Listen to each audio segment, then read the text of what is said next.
Simple.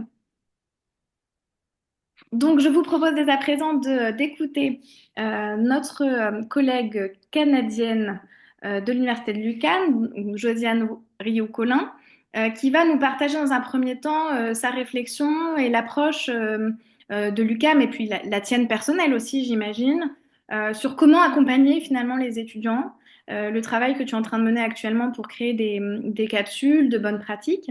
Donc, on va commencer par ton expérience. J'interviendrai dans la suite de Josiane pour vous partager l'expérience qui m'a donné envie de faire cette session aujourd'hui parce qu'elle m'enthousiasme beaucoup. Alors depuis, j'ai quelques limites, quelques réserves. Je viens pas qu'avec du positif, mais tout de même, j'avais envie de la partager sur la création dans un cours d'une proposition et l'utilisation en fait de la proposition ou d'un projet de loi, comment travailler à partir de ce sujet-là et comment utiliser l'IA. Puis ensuite, Fabrice et Caroline interviendront sur la question du cas pratique. Donc n'hésitez pas, hein, bien sûr, à apporter au fur et à mesure vos regards et vos plus-values si vous avez tenté également ces exercices. Puis Alexandre Duméry nous partagera son regard sur le commentaire d'arrêt.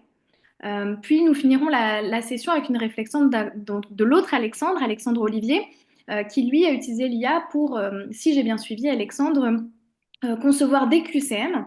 Donc je pense que ça sera une bonne façon de finir la séance en réfléchissant évidemment sur l'évaluation. Donc en partant du général, en ciblant sur certains exercices spécifiques et pour finir par l'évaluation.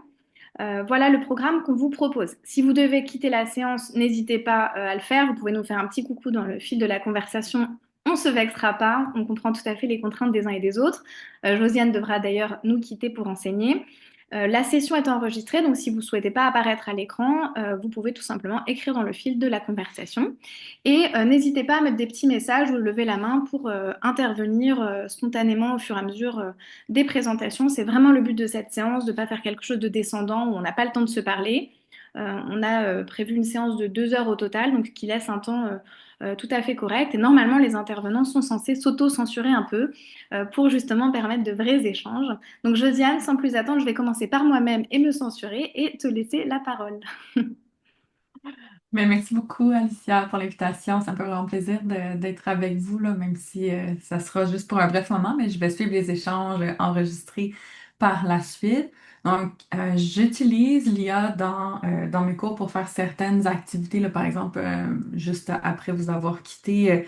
Je vais demander aux personnes étudiantes de demander à ChatGPT de créer un contrat de société de personnes et ensuite de le commenter, d'associer les articles du Code civil qui sont appliqués, puis d'analyser un peu ça pour voir quelles peuvent être les erreurs et les bons coups de l'IA. Donc, j'essaie de réfléchir à des exercices un peu comme ça pour familiariser les personnes étudiantes à son utilisation, mais c'est pas de ça dont je vais vous parler aujourd'hui. En fait, ça va être un projet un peu plus macro, comme le disait Alicia. C'est un projet qui a été financé par le plan d'action pour la réussite en enseignement supérieur de l'UQAM. Donc, j'ai soumis un projet de formation, donc de création de formation là, pour les personnes étudiantes spécifiquement en droit. Et la particularité du projet, en fait, c'est que ce n'est pas un projet que moi je monte seule des formations, mais ce sont des formations qui sont co-construites avec les personnes étudiantes. Et je pense que la pertinence est vraiment là et démontrée par le sondage, Alicia, que tu nous as fait passer. Quand ta dernière question, tu dis, considérez-vous que votre connaissance des outils de l'IA est supérieure à celle des étudiants, équivalente ou inférieure. Et il y a vraiment beaucoup de personnes pour qui leur connaissance est inférieure, en fait, ou équivalente. Et c'est vraiment ça là, que j'ai remarqué en discutant avec les personnes étudiantes, à quel point souvent elles vont maîtriser mieux les outils que les personnes enseignantes. Donc, l'idée, c'était vraiment de les embarquer dans la création du projet et dans les formations comme telles. Donc, j'ai une équipe de 5 personnes, donc 4 qui sont au baccalauréat, à la licence en droit et une personne qui est au doctorat, qui m'aide à monter des formations qui seront destinées aux personnes étudiantes de tous les cycles d'études en droit et qui pourront être intégrées au cours de nos collègues et aussi plus particulièrement là, au cours de méthodologie. Donc, la formation se veut une auto-formation qui va être accessible en ligne, donc autoportante, là, que les personnes étudiantes pourront suivre à leur rythme.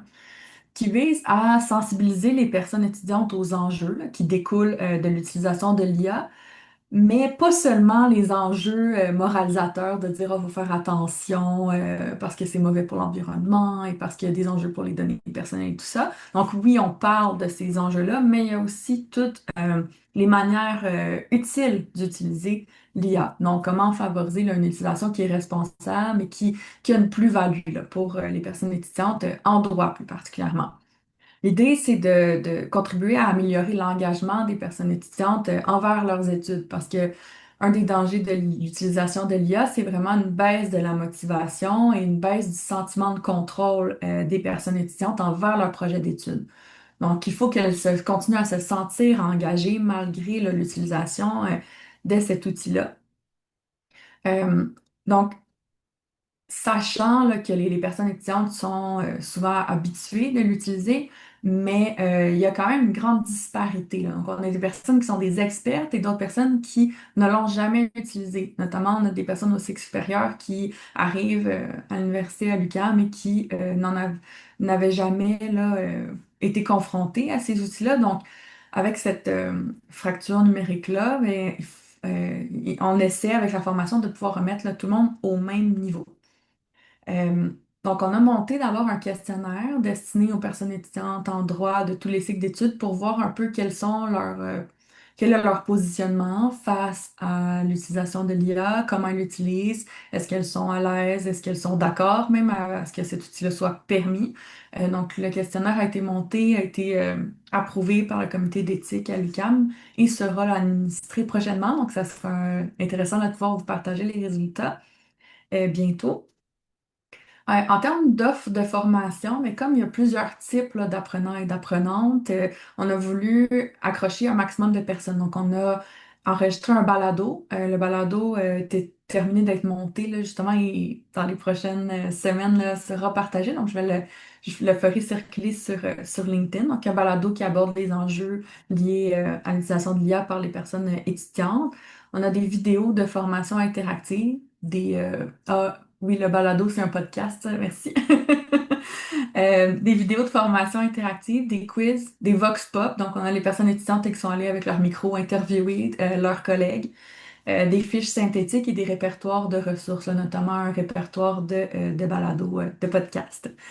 Et parmi les sujets couverts par la formation, bien, ça va de comment fonctionne l'IA, évidemment, comment l'utiliser en droit.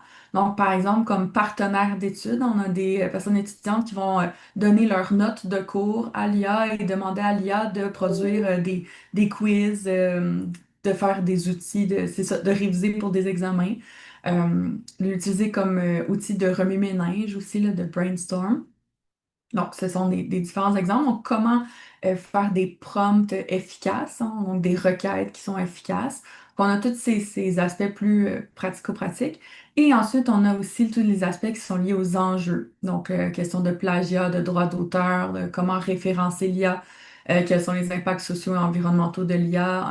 On parle des hallucinations et des biais et des questions éthiques et déontologiques, là, en lien par exemple avec le code de déontologie du barreau des avocats, là, avocates au Québec.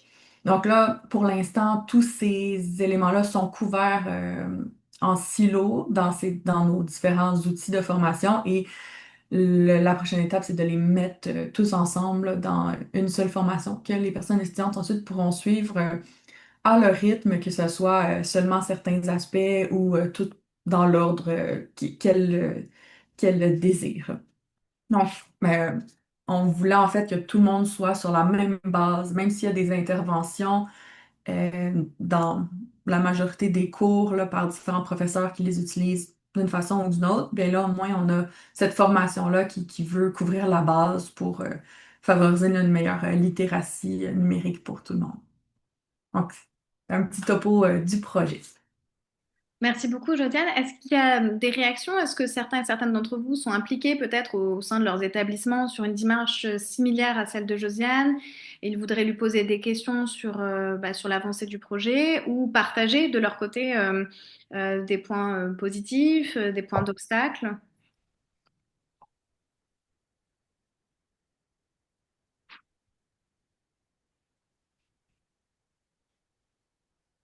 Non, à ce stade, pas de.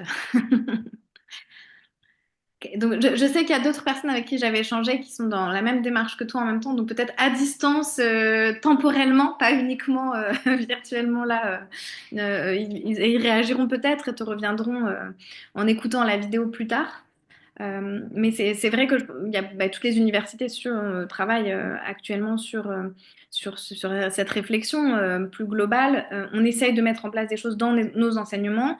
Je pense que ce qui est intéressant dans ce que tu évoques, c'est le fait d'avoir une culture commune, en fait, d'avoir une base commune d'outils et de réflexion. Et c'est un point qui paraît important parce que, et puis du coup j'en profite, je fais ma propre transition, si tu veux bien. Ce que j'ai pu constater, c'est que dans un groupe et dans l'expérience que je vais vous partager, vous avez toujours des étudiants qui l'utilisent pas. Alors, combien ne l'ont vraiment pas du tout utilisé? Peut-être que ça va évoluer avec le temps. Là, ou sur une même expérience l'année dernière, j'en avais quand même beaucoup qui déclaraient, et sincèrement, et ça se voyait aussi à leur travail qu'ils ne l'avaient pas utilisé. Là, statistiquement, sur trois groupes de TD, donc c'est l'expérience que je vais vous partager, d'une moyenne de 20 à 25 étudiants, on avait pour chacun de ces trois groupes de 2 à 3 personnes qui déclaraient ne pas l'avoir utilisé du tout. Donc ça, c'est un chiffre qui est aujourd'hui bah, difficile à généraliser, mais je crois qu'on n'est pas très loin quand même de choses que vous devez aussi observer de votre côté, avec toujours des irréductibles qui, dans un groupe, continuent à pas l'utiliser. Même si là, irréductible, c'est peut-être un peu négatif, alors que est-ce qu'ils ont tort ou raison, je ne sais pas, l'avenir nous le dira.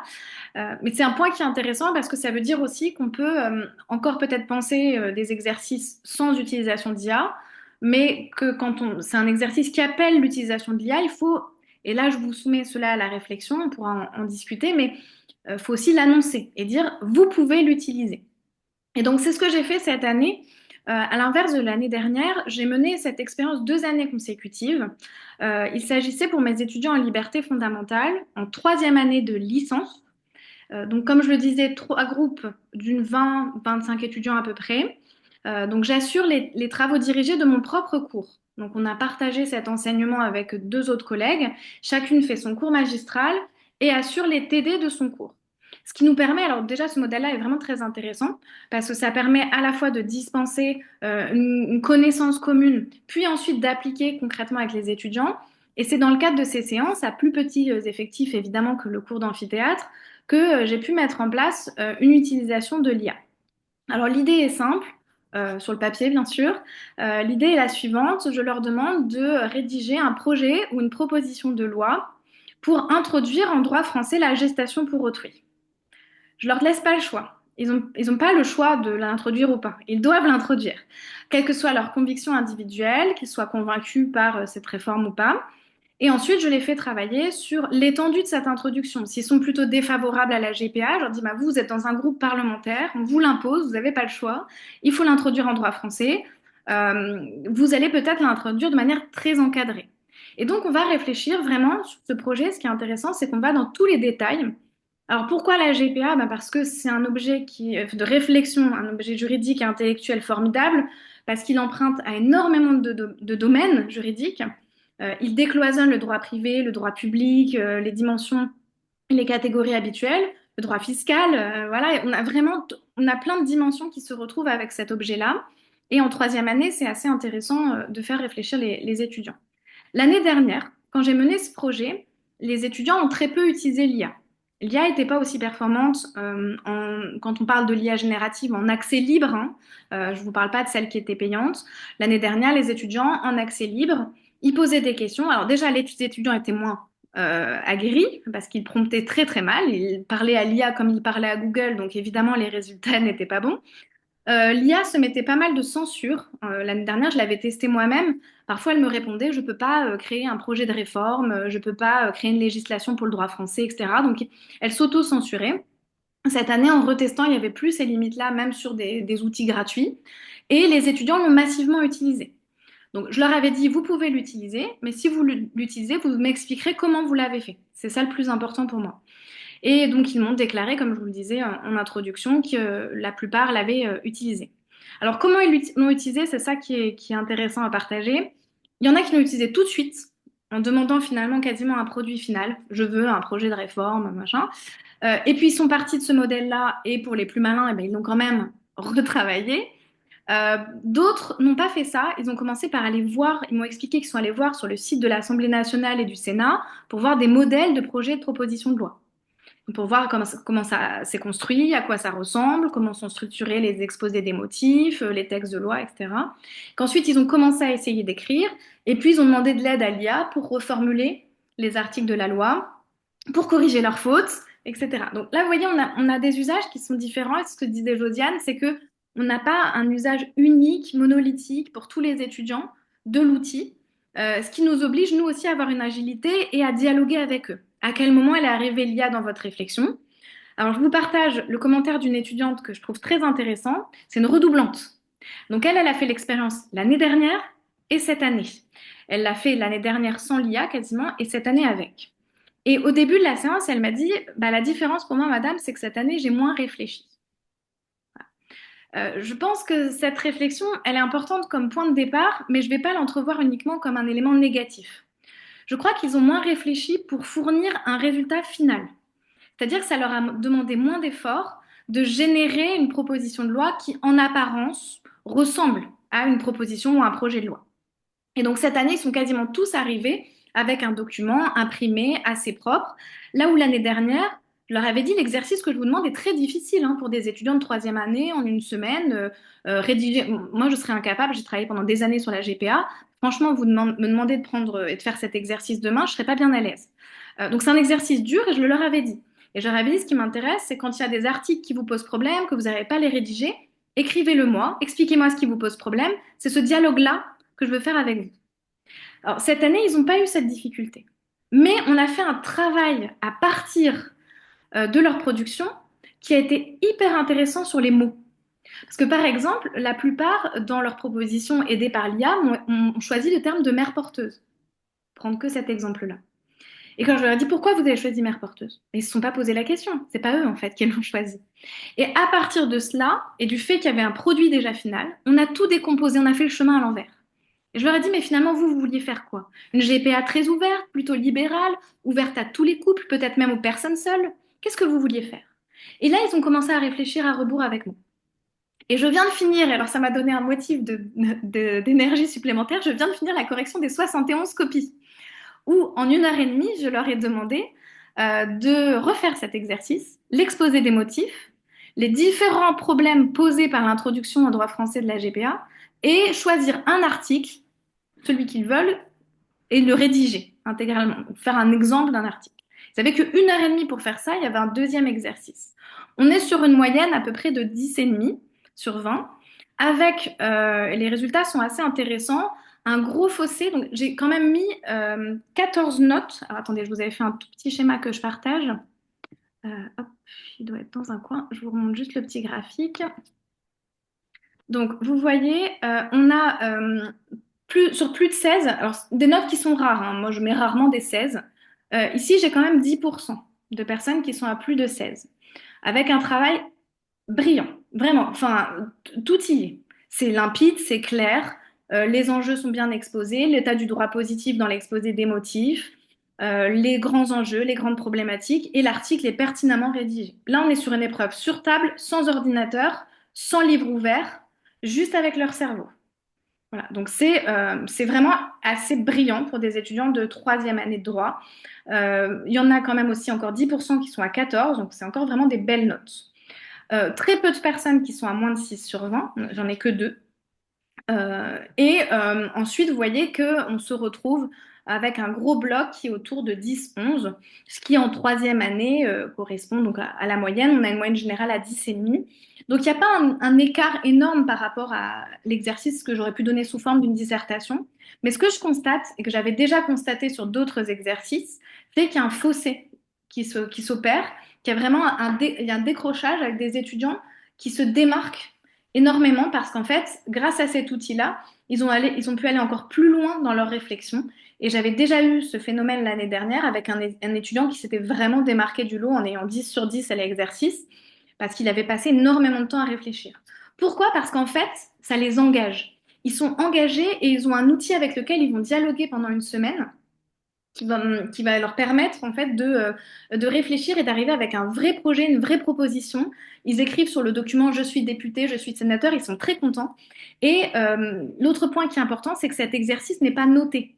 L'exercice que je leur fais faire à la maison, je ne leur mets pas une note.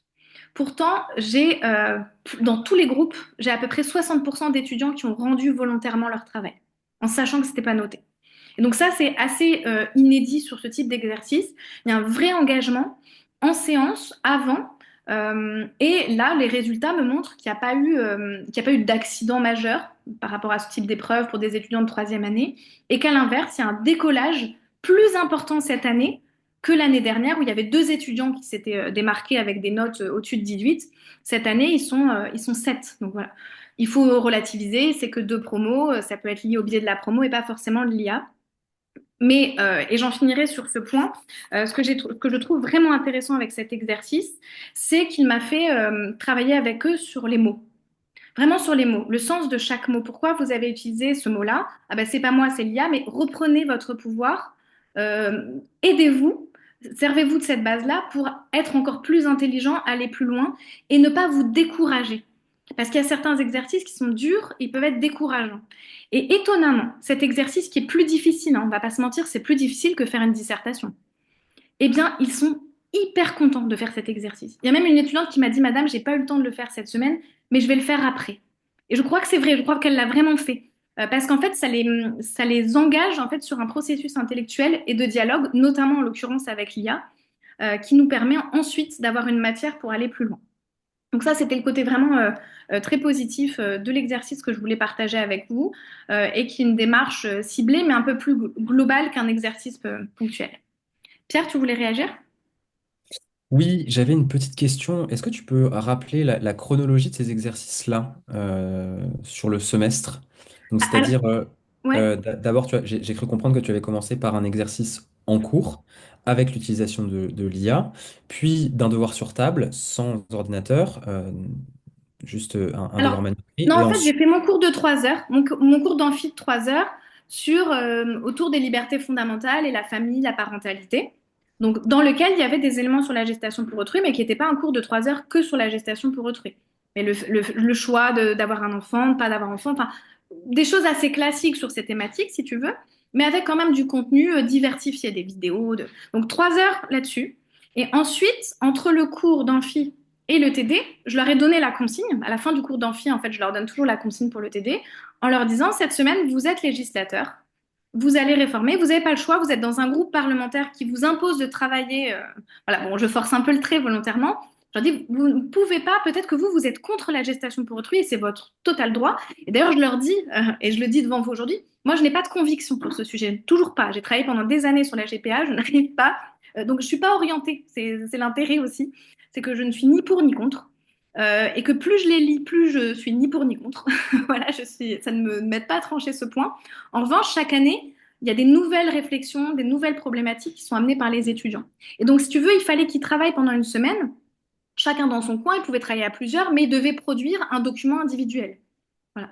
Et ils arrivent avec ce document, et c'est à partir de ce document qu'en séance, ils se sont remis en groupe, et je leur ai dit, bon, bah voilà votre groupe parlementaire, on va travailler. Donc, je suis passée d'un groupe à l'autre. Je leur ai dit, bon, bah vous avez choisi quoi comme forme de GPA? Est-ce qu'elle est très ouverte? Est-ce qu'elle est plutôt restreinte? Vous vous situez comment j'ai fait une petite frise chronologique comme ça au tableau, vous vous situez plutôt là, là, etc.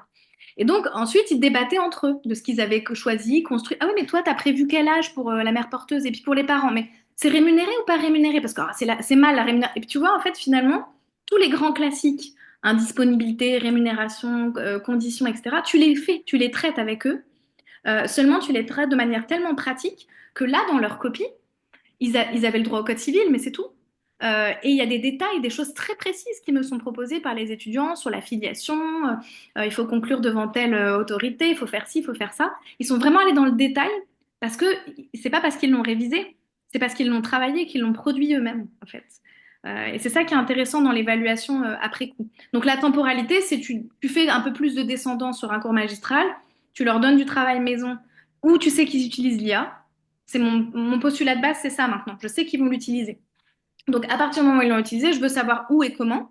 Et à partir de là, on retravaille pour qu'ils reprennent le pouvoir sur ce que la machine leur a peut-être imposé. En gros. Et c'est là où vraiment je suis sortie du cours en me disant, c'est intéressant parce qu'on est allé plus loin sur la terminologie qu'on ne va jamais. On est allé plus loin sur les concepts parce qu'ils sont arrivés, ils avaient travaillé davantage que d'habitude, tu vois. Donc ça a permis d'intensifier la réflexion. Après, une fois encore, hein, c'est une expérience sur un sujet donné, à un moment donné. Tu peux pas généraliser et dire que ça marchera tout le temps. Mais ce que je constate, c'est que leur engagement, quand tu les fais travailler en tant qu'acteurs et défense d'une position, d'une vision, quelque chose, même s'ils utilisent l'IA, ça met une singularité dans le projet qui fait qu'ils ont envie, en fait, de défendre quelque chose qui leur est cher. Et je voulais juste vous partager aussi ce point que j'ai oublié. J'étais très surprise cette année parce que dans tous les projets et propositions de loi, il y avait toujours des éléments psychologiques. Prise en charge psychologique des parents, prise en charge psychologique de la mère porteuse. Et à un moment donné, je me suis arrêtée, je les ai regardés, je leur ai dit, mais ça, c'est l'IA qui vous l'a recommandé? Et ils m'ont regardé, j'ai eu l'impression de les avoir insultés. Ils m'ont dit, mais non, madame, évidemment pas. Ça, c'est pas l'IA, c'est nous, c'est trop important le psychisme. Voilà. Donc c'est un point qui est intéressant. Mais comment est-ce que tu peux être sûr que les résultats, enfin, que les résultats que tes étudiants ont obtenus lors du contrôle sur table euh, ne sont pas simplement le fruit des révisions, puisque le sujet avait été tellement approfondi durant les TD que finalement ils avaient déjà toute la matière. Je sais pas si ma Euh, question est très très claire, mais en Bah, fait, non, parce qu'en en fait, j'ai je envie de pense. te dire oui, bah, tant mieux. En fait, si en fait, c'est resté dans leur tête sans qu'ils aient besoin de réviser même. Tu vois, s'ils ont pratiqué et que cette pratique-là les emmène à avoir une réflexion intéressante, après, je retrouve la même typologie des copies sur ceux qui n'ont pas bossé. L'exposé des motifs, il est pauvre en droit. Il n'y a Hmm. pas l'état du droit positif, il n'y a pas les dernières jurisprudences, il y a une mauvaise analyse de la loi de 2021 sur la MP. Alors que ceux qui ont travaillé, qui ont repris leur cours, qui ont utilisé en plus mon cours pour enrichir l'exercice fait en TD, ben là, du coup, l'exercice devient extrêmement qualitatif. Hmm. Sincèrement, moi, en troisième année, j'aurais pas été capable de faire des copies. Là, j'ai pas encore décacheté, donc je sais pas qui est qui, mais à terme, je demanderai peut-être l'autorisation à deux, trois étudiants de publier, parce que c'est pour montrer aussi que c'est pas moi qui suis dans un truc. Je trouve que c'est vraiment de grande qualité pour des étudiants de troisième année, quoi. Ok, c'est très prometteur pour le coup. Est-ce que vous avez d'autres questions ou peut-être idées? Alors, parce que moi j'aime toujours aussi partager, mais j'aime surtout apprendre de vous. C'est pour ça que j'aime autant l'enseignement et la recherche. Mais est-ce que ça donne des idées à certains et certaines sur des sujets dans leur matière? Est-ce qu'en vous parlant de ça, parce que moi je fais beaucoup de droit de la personne, des libertés fonda, et que la GPA c'est absolument fascinant comme objet d'étude pour pratiquer cet exercice. Mais est-ce qu'il y en a d'autres qui, l'expérience fait écho à vos travaux, vos cours? Je serais curieuse en fait d'en savoir, d'avoir vos premières intuitions là-dessus.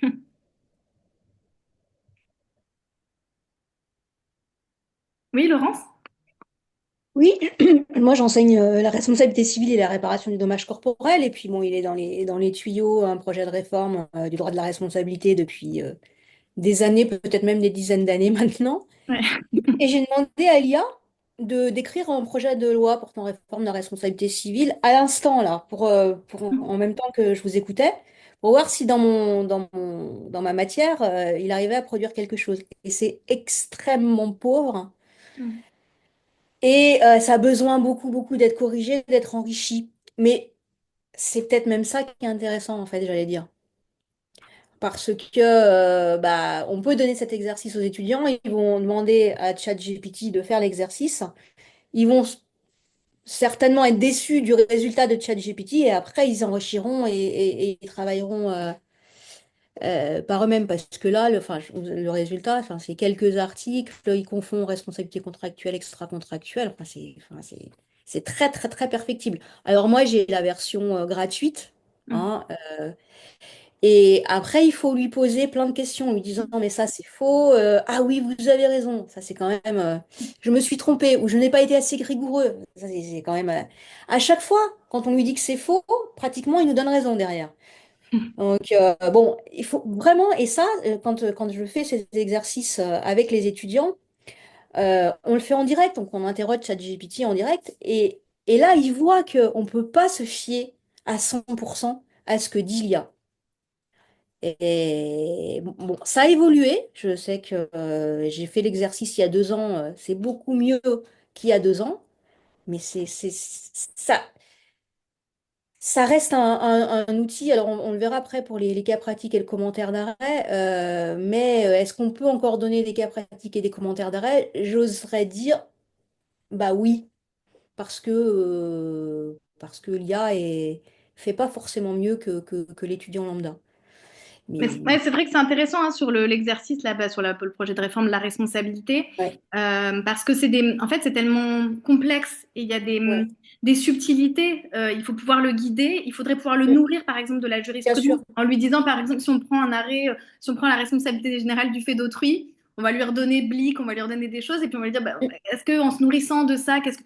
Donc, mais ça peut même faire un exercice hyper intéressant, parce qu'il faut dire aux étudiants à ce oui, moment-là, bah, chercher la jurisprudence, et en fait, ouais. progressivement, ils vont aussi se détacher de l'IA et y revenir pour faire des tâches Ah, plus sommaires, entre guillemets, mais qui vont mm, rendre leur copie plus qualitative, c'est-à-dire formulation et écriture orthographique.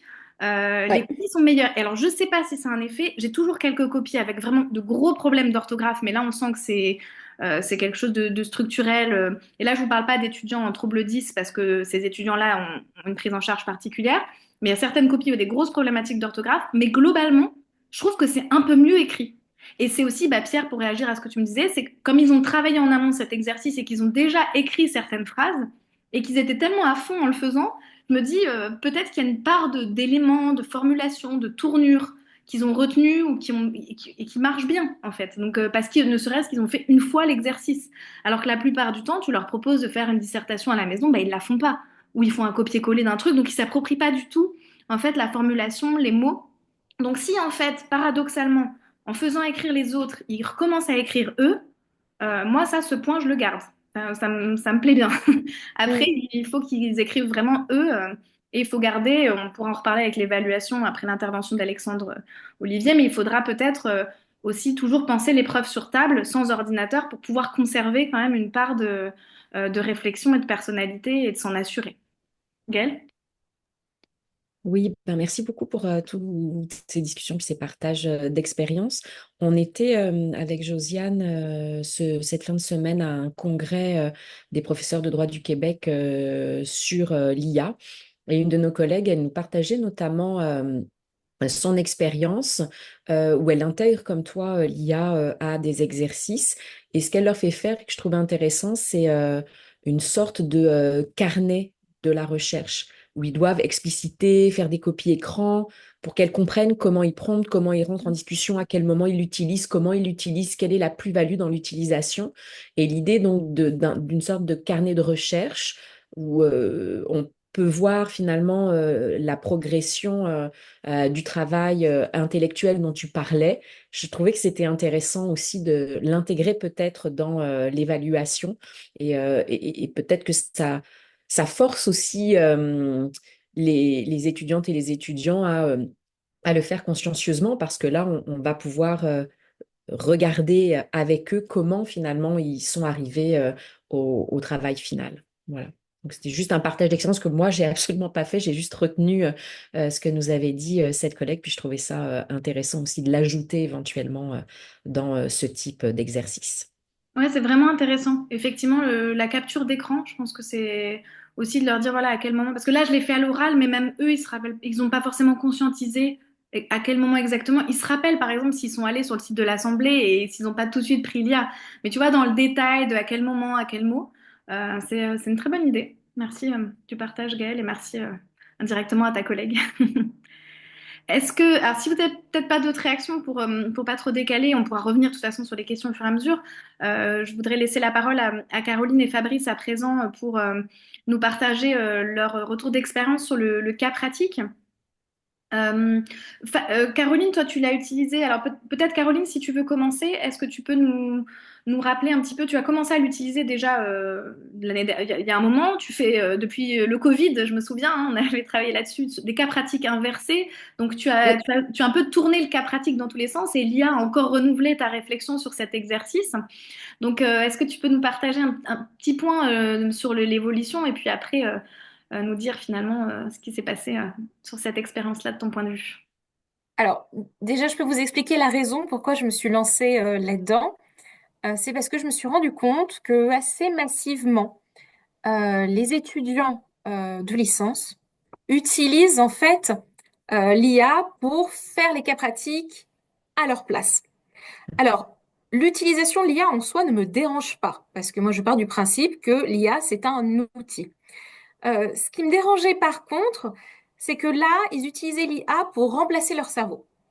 C'est-à-dire que plutôt que de faire l'effort de réflexion, de lire le cas pratique, essayer de le comprendre, essayer de le résoudre, il n'y avait pas d'effort. C'est-à-dire qu'ils prenaient le sujet, le balançaient dans ChatGPT et hop, ça crachait la réponse et se limiter à ça.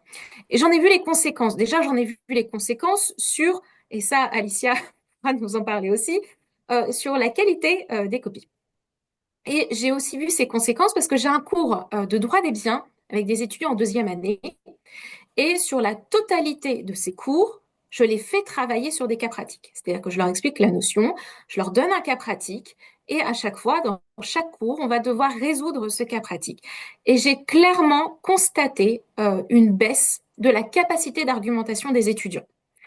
Tout simplement parce qu'ils manquent d'entraînement. Comme ils ne font plus l'effort de résoudre les cas pratiques, ils manquent d'entraînement et ça se voit. Voilà, ça se voit sur leur capacité d'argumentation. Donc, mon but en leur faisant l'exercice que je leur ai créé, c'est que je voulais les faire réaliser que l'IA, ce n'est qu'un outil, et comme n'importe quel outil, il faut apprendre à s'en servir intelligemment. Ça ne va pas remplacer leur capacité de réflexion. Au contraire, c'est très intéressant qu'ils travaillent sur leur capacité de réflexion pour qu'ils soient notamment en mesure de se rendre compte des imperfections des textes qui vont être générés par l'IA et qu'ils soient en mesure de les corriger. Donc, le but vraiment de cet exercice, c'est de les faire travailler sur leur argumentation juridique. Alors, l'exercice que j'ai fait, il est ultra simple à mettre en place, ne demande aucune compétence particulière. J'ai pris des cas pratiques que j'utilisais déjà en cours. J'ai demandé à ChatGPT, je lui ai donné le sujet, je lui ai demandé de me le résoudre. Voilà. Donc, avec ChatGPT, j'ai créé une copie. Ensuite, j'ai donné cette copie aux étudiants. J'ai fait le test avec des étudiants de L1, des étudiants de L2. Je leur avais bien évidemment donné le sujet. Donc, j'ai demandé aux étudiants, voilà, travaillez sur le sujet. Je vous donne une copie intégralement rédigée. Maintenant, essayez de me trouver les erreurs. Dites-moi ce que vous en pensez. Et je leur ai demandé notamment de la noter. Alors, dans les deux cas, que ce soit la copie générée pour les L1 en droit de la famille ou pour les L2 en droit des biens, moi, si j'avais dû les noter, j'aurais mis entre 6 et 8 sur 20. Donc, j'étais assez curieuse de voir les notes que les étudiants auraient mis à ces copies-là. Alors, le retour est très différent en fonction du niveau des étudiants, ce qui, d'un certain côté, me rassure un petit peu. Les étudiants en L1 donnent une bonne note. Donc, j'ai calculé, on arrive à du 16 de moyenne, ce qui est quand même très éloigné de la note que j'aurais pu mettre. Donc, les L1, globalement, en fait, trouvaient voilà, la copie réussie. Pour les L2, c'était très hétérogène. J'ai eu à peu près autant d'étudiants qui mettaient des notes entre 6 et 8 sur 20 comme moi, que d'étudiants qui mettaient entre 14 et 16 sur 20. Vraiment, j'avais grosse différence. J'avais vraiment deux groupes distincts d'étudiants et on arrive en fait sur du 10 de moyenne, mais le 10 de moyenne finalement n'est pas très révélateur. Là, j'ai vraiment vu qu'il y avait un gap en fait entre certains étudiants, une vraie différence de niveau. Mais en même temps, c'est une vraie différence de niveau que j'avais déjà remarqué puisque j'ai ces étudiants face à moi en cours de droit des biens et je voyais bien ceux qui étaient plus ou moins à l'aise avec l'argumentation juridique. Donc, après avoir fait cet exercice-là, je dit aux étudiants quelle est la note que j'aurais mis, combien de points j'aurais mis sur ces différents passages. Grosse surprise chez les L1. Et du coup, après, ils étaient particulièrement attentifs à la correction. Et la correction, je ne l'ai pas faite toute seule, on l'a fait ensemble, c'est-à-dire qu'on a repris la copie générée et on a vraiment, alors c'est là aussi, je rejoins Alicia, on a beaucoup travaillé sur les termes, on a vraiment repris morceau par morceau, petits morceaux de phrases comme ça, où à chaque fois j'ai demandé aux étudiants, voilà, qu'en pensez-vous est-ce qu'il y a des approximations? Là, est-ce qu'on peut utiliser ce terme-là? Là, ChatGPT me dit ça. Oui, mais quel est le fondement juridique? Pourquoi? Et c'était hyper intéressant de les faire travailler comme ça parce que j'ai vraiment vu mes étudiants qui, surtout en L1, ont parfois une tendance à être un petit peu passifs. Là, je les ai vraiment vus réfléchir. Réfléchir, argumenter et vraiment se poser des questions. Alors, sur les copies, globalement, ce que je pourrais vous dire du ressenti que j'ai eu de ce qui est généré par l'intelligence artificielle, alors bon, ça va peut-être pas plaire ce que je vais dire, mais je trouve que ce qu'a créé ChatGPT, bah, ça ressemblait un petit peu à un discours de certains hommes politiques. Voilà, c'est joli, c'est bien écrit, ça sonne bien, mais bah voilà, quand on creuse, niveau du fondement juridique, c'est pas satisfaisant. Voilà, ça manque d'argumentation, ça reste quand même très superficiel. Par contre, c'est effectivement très très bien écrit, hein, avec un très beau style. Et d'ailleurs, les étudiants étaient assez sensibles à ce style-là. Donc, il y a eu quelques petites erreurs juridiques hein, dans les deux cas pratiques générés, mais pas très nombreuses non plus. Alors, sur les petites erreurs juridiques, ce qui était intéressant, c'est que c'était entre guillemets, des pièges sur lesquels j'avais déjà attiré l'attention des étudiants et certains ne s'en étaient pas rendus compte. Je prends un exemple. Dans le cas pratique donné au L2 en droit des biens, il y avait un petit passage où on parlait d'une indivision. Voilà, il y a eu une indivision successorale. Suite au décès du père, deux frères et une sœur sont en indivision sur un appartement. Et l'appartement est occupé, il y a une occupation exclusive de la sœur. Donc, ce qui était très intéressant, c'est que ChatGPT avait écrit les frères d'Héloïse peuvent exiger qu'elle leur paye une indemnité d'occupation. Voilà. Donc, j'ai demandé aux étudiants, que pensez-vous de cette phrase? Alors, il y en a qui ont quand même vu le truc, d'autres qui me disent, bah oui, c'est bien. J'ai dit, OK. Donc, les frères là, à qui ils payent l'indemnité d'occupation? Enfin, là, voilà, la sœur Héloïse là, elle doit payer à qui? À l'indivision ou aux frères? Et là, ils relisent la phrase en disant, ah oui, effectivement, ChatGPT dit que l'indemnité d'occupation doit être versée aux frères dont aux autres indivisaires. Oui, mais c'est faux. Une indemnité d'occupation, c'est un fruit, et un fruit, eh bien, il va être versé pas aux autres indivisaires, il va être versé à l'indivision. Et du coup, j'ai demandé aux étudiants, bah, quelles sont les conséquences? Donc là, à nouveau, ils ont réfléchi, ok, donc si c'est un fruit versé à l'indivision, ça veut dire qu'au moment du partage des fruits, ce fruit va être redistribué à tous les indivisaires, y compris Héloïse. Et là, on a repris la phrase. Je lui dis, bah oui, la phrase générée par ChatGPT, est-ce que si on écoute ChatGPT, est-ce que Héloïse va récupérer une partie de son indemnité d'occupation? Bah non, pas du tout. Donc là, c'était l'intérêt de leur montrer qu'en fait, cette approximation des termes, bah, elle a des conséquences juridiques dans la vie pratique. Alors, et c'était intéressant parce que c'est quand même des étudiants à qui on passe notre temps de leur dire qu'il faut apprendre les termes juridiques, il faut faire attention à la syntaxe et que bah, quand vous écrivez des clauses d'un contrat, si vous faites du à peu près, ça va avoir des conséquences. Et là, au moins, ils s'en rendaient compte. Donc, à part, voilà, il y a eu des erreurs comme ça, des petites erreurs juridiques, mais honnêtement, beaucoup moins nombreuses que ce que j'imaginais. La copie était quand même, globalement, je veux dire, j'ai mis du 6-8 sur 20, pas du 2-3 sur 20, hein. Voilà. Par contre, ce qui manquait cruellement dans les deux copies générées, c'était l'argumentation juridique. C'est-à-dire, c'est très superficiel, il n'y a pas d'explication. On va dire que c'est assez intéressant parce que ça ressemble à la copie qu'un étudiant de première année va faire au premier semestre. Voilà. Donc, pour ça, c'est pas mal parce que ça peut générer, on va dire, entre guillemets, des copies à corriger. Donc, l'exercice, je l'ai trouvé vraiment intéressant, déjà, parce que ça a un petit peu, entre guillemets, réveillé mes étudiants. Voilà. Là, notamment les L1 que je trouvais particulièrement passifs au moment de la correction des cas pratiques, là, j'ai vraiment des étudiants qui vraiment se sont concentrés. Moi, je me rappelle de mes L1, pendant 1 heure, je voyais leur cerveau qui fumait. Ils ont tous eu besoin d'une pause après et tout, mais vraiment pendant 1 heure, ils étaient très attentifs, ils cherchaient les erreurs, ils cherchaient vraiment à comprendre ce qui n'allait pas. Et au moment où vraiment on a corrigé ensemble, que ce soit les L1 et les L2, j'avais vraiment des étudiants qui cherchaient à comprendre. Voilà. Et du coup, j'ai trouvé que c'était très intéressant parce qu'au final, sur l'argumentation juridique, on est allé beaucoup plus loin que ce qu'on faisait d'habitude. Là, d'habitude, en fait, c'est ils rédigeaient leurs cas pratiques et on corrigeait les cas pratiques, voilà, ensemble. Là, j'ai trouvé finalement que la réflexion avait été beaucoup plus poussée, notamment la réflexion sur l'utilisation des termes juridiques.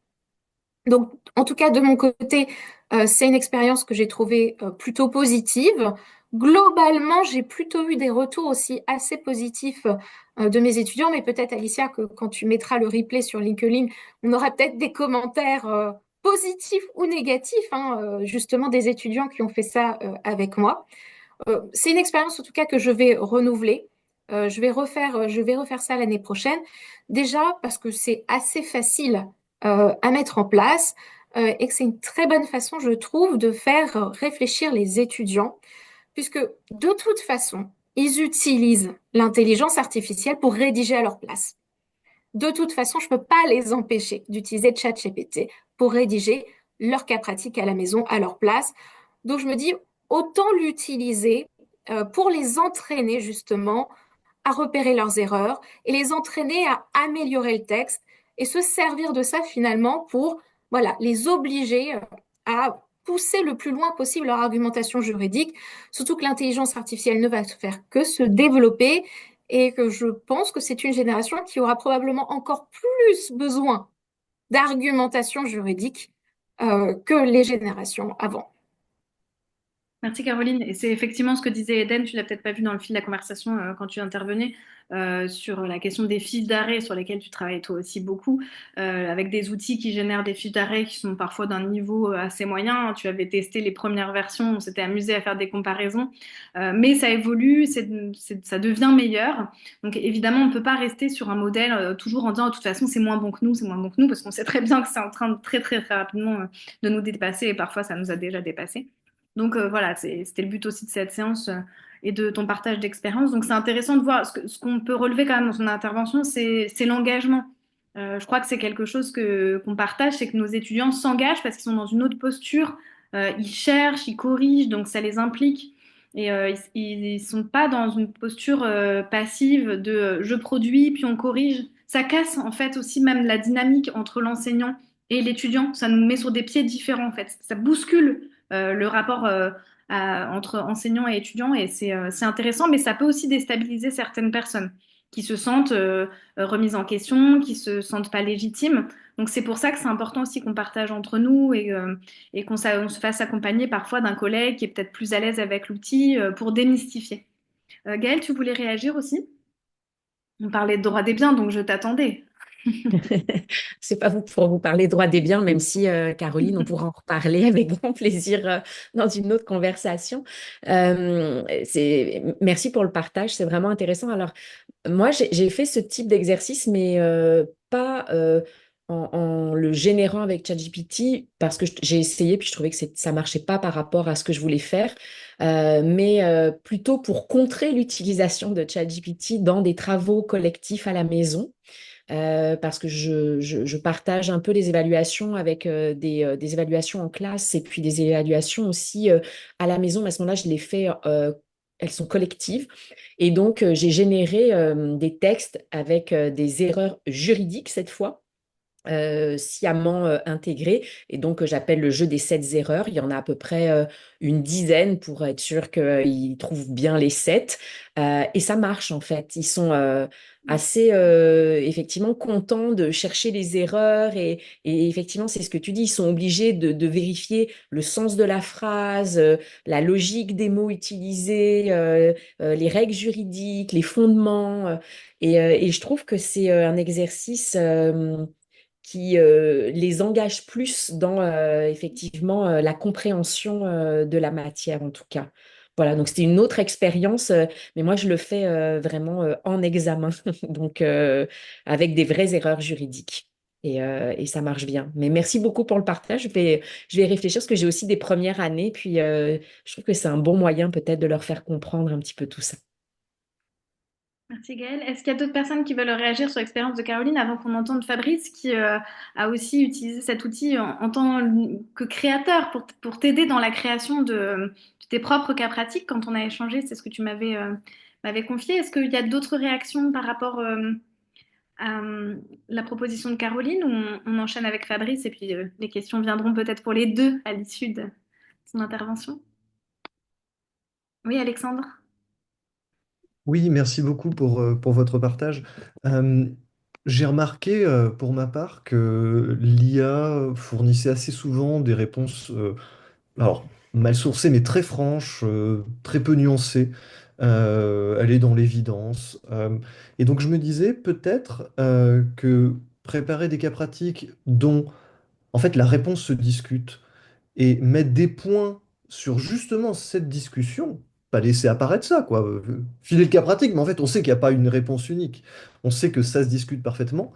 Je pense qu'on verrait bien la différence entre ceux qui ont lu le cours, ont fait des recherches de leur côté, et ont fait travailler ChatGPT peut-être, et ont senti les limites, et ceux qui ont juste filé le cas pratique à dévorer à ChatGPT et répètent bêtement les choses. Je ne sais pas si quelqu'un a déjà essayé cette approche. Alors ça m'est venu comme ça en vous écoutant. Alors, il y a une autre main levée, mais je ne vois pas. Gaëlle, tu voulais réagir? Ou c'était ta main levée de tout à l'heure?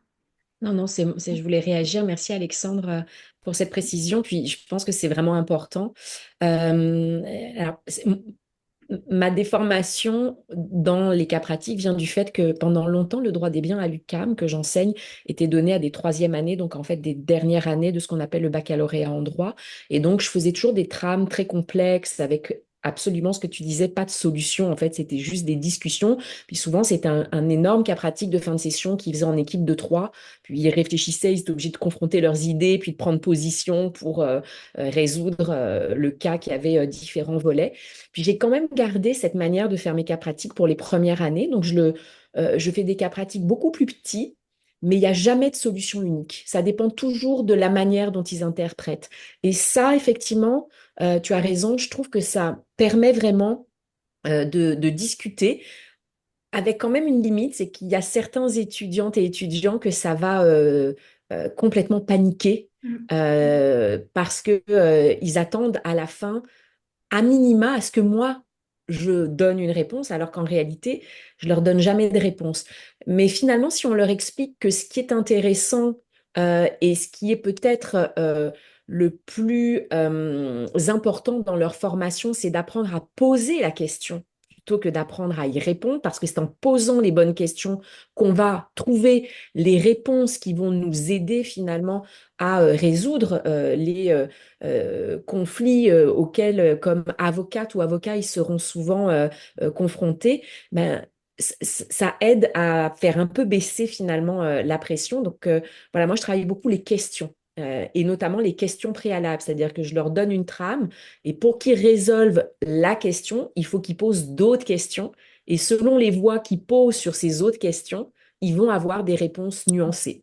Et selon la manière dont on leur propose le cas pratique, on peut leur dire expliciter toutes les réponses qui auraient été possibles avec les arguments et donner peut-être la réponse qui vous semble la plus forte de manière argumentative, ou au contraire, les forcer les uns et les autres à prendre une posture. Vous défendez telle position ou vous défendez telle position. Puis ça va les forcer aussi à comprendre que ben, la notion, elle peut être éventuellement instrumentalisée en fonction de l'argumentation qu'on veut mener. Donc je pense que c'est une bonne chose et peut-être que l'IA, dans ce cas-là, va être un bon moyen, je ne sais pas, de discuter sur ces différentes notions. Mais en tout cas, moi, je le vois plutôt comme un moyen de limiter justement le fait qu'il ne fasse que ça, utiliser l'IA, parce que là, c'est sûr qu'effectivement, tu as raison, ils n'y arriveront pas, quoi. Merci.